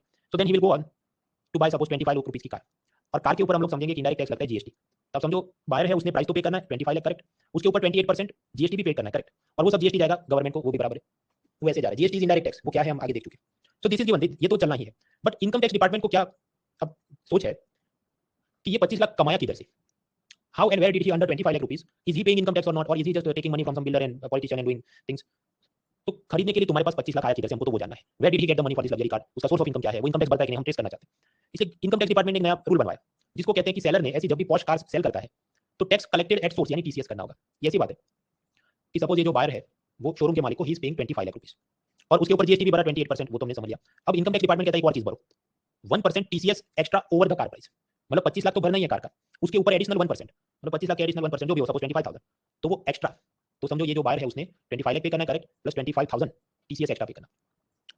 So then buyer will pay 1% extra TCS, जो किसके पास जाएगा, ये कार शोरूम ओनर यानी सेलर के पास। और ये जो 25,000 रुपये एक्स्ट्रा उसने कलेक्ट किया, उसके साथ वो कस्टमर का पान कार्ड नंबर लिख देगा, और ये 25,000 वो इनकम टैक्स डिपार्टमेंट को सेंड करेगा कि ये जो जेंटलमैन था इसने ये बहुत ही महंगी पॉश कार परचेज की है, और मैंने उसे 25 लाख रुपये प्राइस लिया, यस, मैंने 28% जीएसटी लिया, yes, and above and beyond that जो प्राइस था 25 लाख रुपये, उस पे 1% टीसीएस भी मैंने लिया, और ये 1% टीसीएस 25,000 मैं कार शोरूम ओनर आपको इनकम टैक्स डिपार्टमेंट को सबमिट कर रहा हूं। अब ये बायर है, उसने वो 25,000 को रिटर्न लाना है, क्योंकि वो तो एक्स्ट्रा चार्ज हो गया, तो वो जाके he will be forced to file the income tax related forms in the income tax department. तब उसको जाना पड़ेगा, अब जाएगा तो वो 4 सवाल और पूछेंगे, then he will have to pay, he will have to reveal the source of income कि 25 लाख किधर से कमा के लाया, उसे बताना पड़ेगा। सो दैट इज टीसीएस। टीसीएस कौन कट कर रहा है, बायर कट कर रहा है या सेलर कट कर रहा है, तो जवाब है सेलर कट कर रहा है, और वो गवर्नमेंट में इनकम टैक्स डिपार्टमेंट में जमा कर रहा है। अब समझो ये एडमिनिस्ट्रेटिव मैकेनिज्म है टू डिस्करेज टैक्स इवेजन, ये कोई जात का डायरेक्ट या इनडायरेक्ट टैक्स नहीं है। ये 25,000 इधर गया तो इनकम टैक्स डिपार्टमेंट उसको एडजस्ट कैसे करेगा, या तो सपोज आदमी बोल दे कि मेरी तो टैक्सेबल इनकम टैक्स डिपार्टमेंट उसको रिफंड कर देगा। मान लीजिए उसकी 5.50 करोड़ इनकम डिक्लेयर हुई, जिस पर उसने 2 करोड़ इनकम टैक्स भरना है, इनकम टैक्स डिपार्टमेंट उसके साथ 25,000 को एडजस्ट कर देगा। सो अल्टीमेटली टीसीएस क्या है, इनकम टैक्स ही है, जो इनकम टैक्स के साथ एडजस्ट होगा, नहीं तो रिफंड हो जाएगा इनकम टैक्स डिपार्टमेंट द्वारा। सो दैट इज टीसीएस। तो ये भी स्मार्ट आर्ट बना के आपके हैंडआउट में दिया है। Buyer of a posh car तो उसने 25 लाख रुपीस कार का price plus 1% TCS suppose 25,000 extra car seller को देना है। कार सेलर क्या करेगा, टीसीएस 25,000 बायर के पान कार्ड नंबर के साथ इनकम टैक्स डिपार्टमेंट में डिपॉजिट करेगा, और फिर ये जो बायर है, he will be forced to declare his income and sources of income to income tax department. तो ये अलग टैक्स नहीं है, ये तो इनकम टैक्स की मैकेनिज्म है to find out the sources and find the culprits. बात में कोई है नहीं, आई एम गिविंग 30 सेकंड्स, दिमाग में उतारो।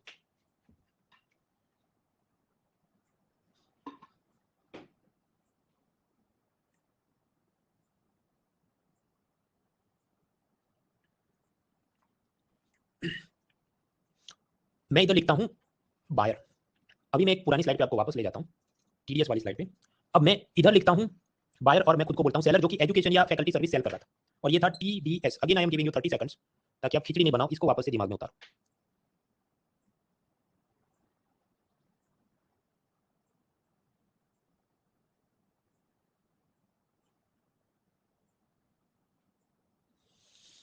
ऑलराइट, तो टीडीएस ऐसी चीज है कि जो जिसको हम कहें पेयर या हम कहें बायर, उसने कट करके जमा करना है, ताकि सेलर अगर बदमाशी कर रहा है, उसको ये आइडिया आ रहा है कि मुझे टैक्स नहीं भरना, तो उसको आईटी डिपार्टमेंट वाला पकड़ सके।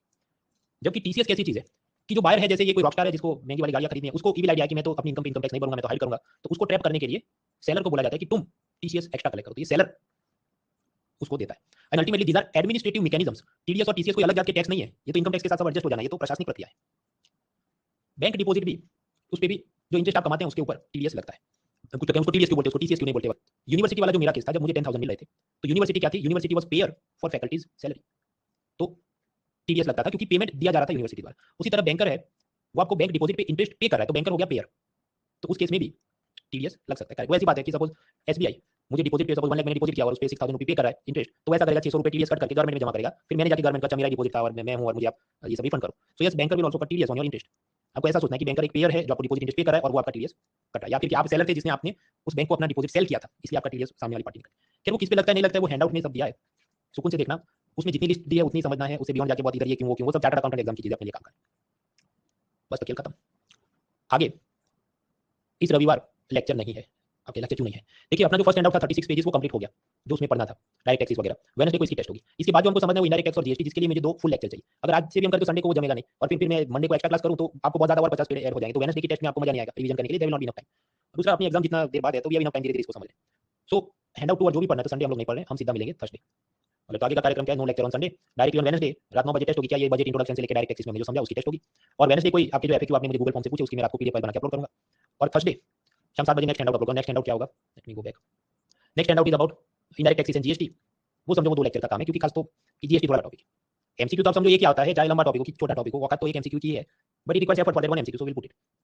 फिर हम पढ़ेंगे ब्लैक मनी और 15 फाइनेंस कमीशन में, that is pillar 2 B. Finance commission का क्या काम, यूनियन का पैसा लेके स्टेट को डिवाइड करना है। फिर पिलर 2 सी में जाएंगे सब्सिडी, सैलरी, रेवेन्यू, एक्सपेंडिचर, ये सब समझना है। एंड अल्टीमेटली पिलर 2 डी जहां पर डिसइन्वेस्टमेंट, डेफिसिट, एफआरबीएम एक्ट, ये सब चीजें समझनी। तो कुछ लोग मतलब क्या करते हैं फिर गूगल फॉर्म में, तुमने ये नहीं पढ़ा वो नहीं, भाई मुझे ध्यान है, वो आना बाकी है वो। So wait and watch, black money भी समझेंगे, फाइनेंस कमीशन भी समझेंगे, all will be done in a good time. हाँ, तो ये आज का कार्यक्रम खत्म, and accordingly see you in the upcoming days. Match batch आते रहते हैं, मैं ये भी नहीं बोला कि मैच मत देखो, पर 6 घंटे देखने की तो कोई सेंस, यूपीएससी एग्जाम जितनी टफ हो रही है उस हिसाब से मुझे कम लगती है।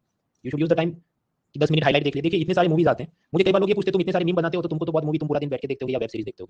The answer is I have not watched, इतनी मूवी मैंने नहीं देखी है, तो तुमको कैसे पता। देखिए कोई भी मूवी बहुत ज्यादा उसकी चर्चा हो जाए तो विकिपीडिया पे मैं उसकी स्टोरी पढ़ लेता हूँ, वो तो 5-10 मिनट में कोई भी मूवी की स्टोरी आपको समझ आ जाए, और फिर उस हिसाब से दूसरे लोग के जो मीम चलते हैं तो मुझे अंदाजा आ जाता है कि ये इसके आसपास की बात चल रही है। फॉर एग्जांपल सीक्रेट गेम्स तो मैंने वो नहीं देखा, पर मुझे पता है वो अपनी भगवान ऐसा कुछ बोलता है, तो मतलब he is trying to pretend that he is a god, okay I got that idea without watching the entire web series.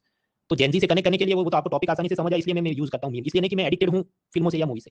Maximum मैंने कोई मूवी जो मुझे अच्छी लगी वो मैंने देखी हो, तो वो थी गंगाजल, पर वो आपको देखने की जरूरत नहीं, आप एग्जाम पे ध्यान दो।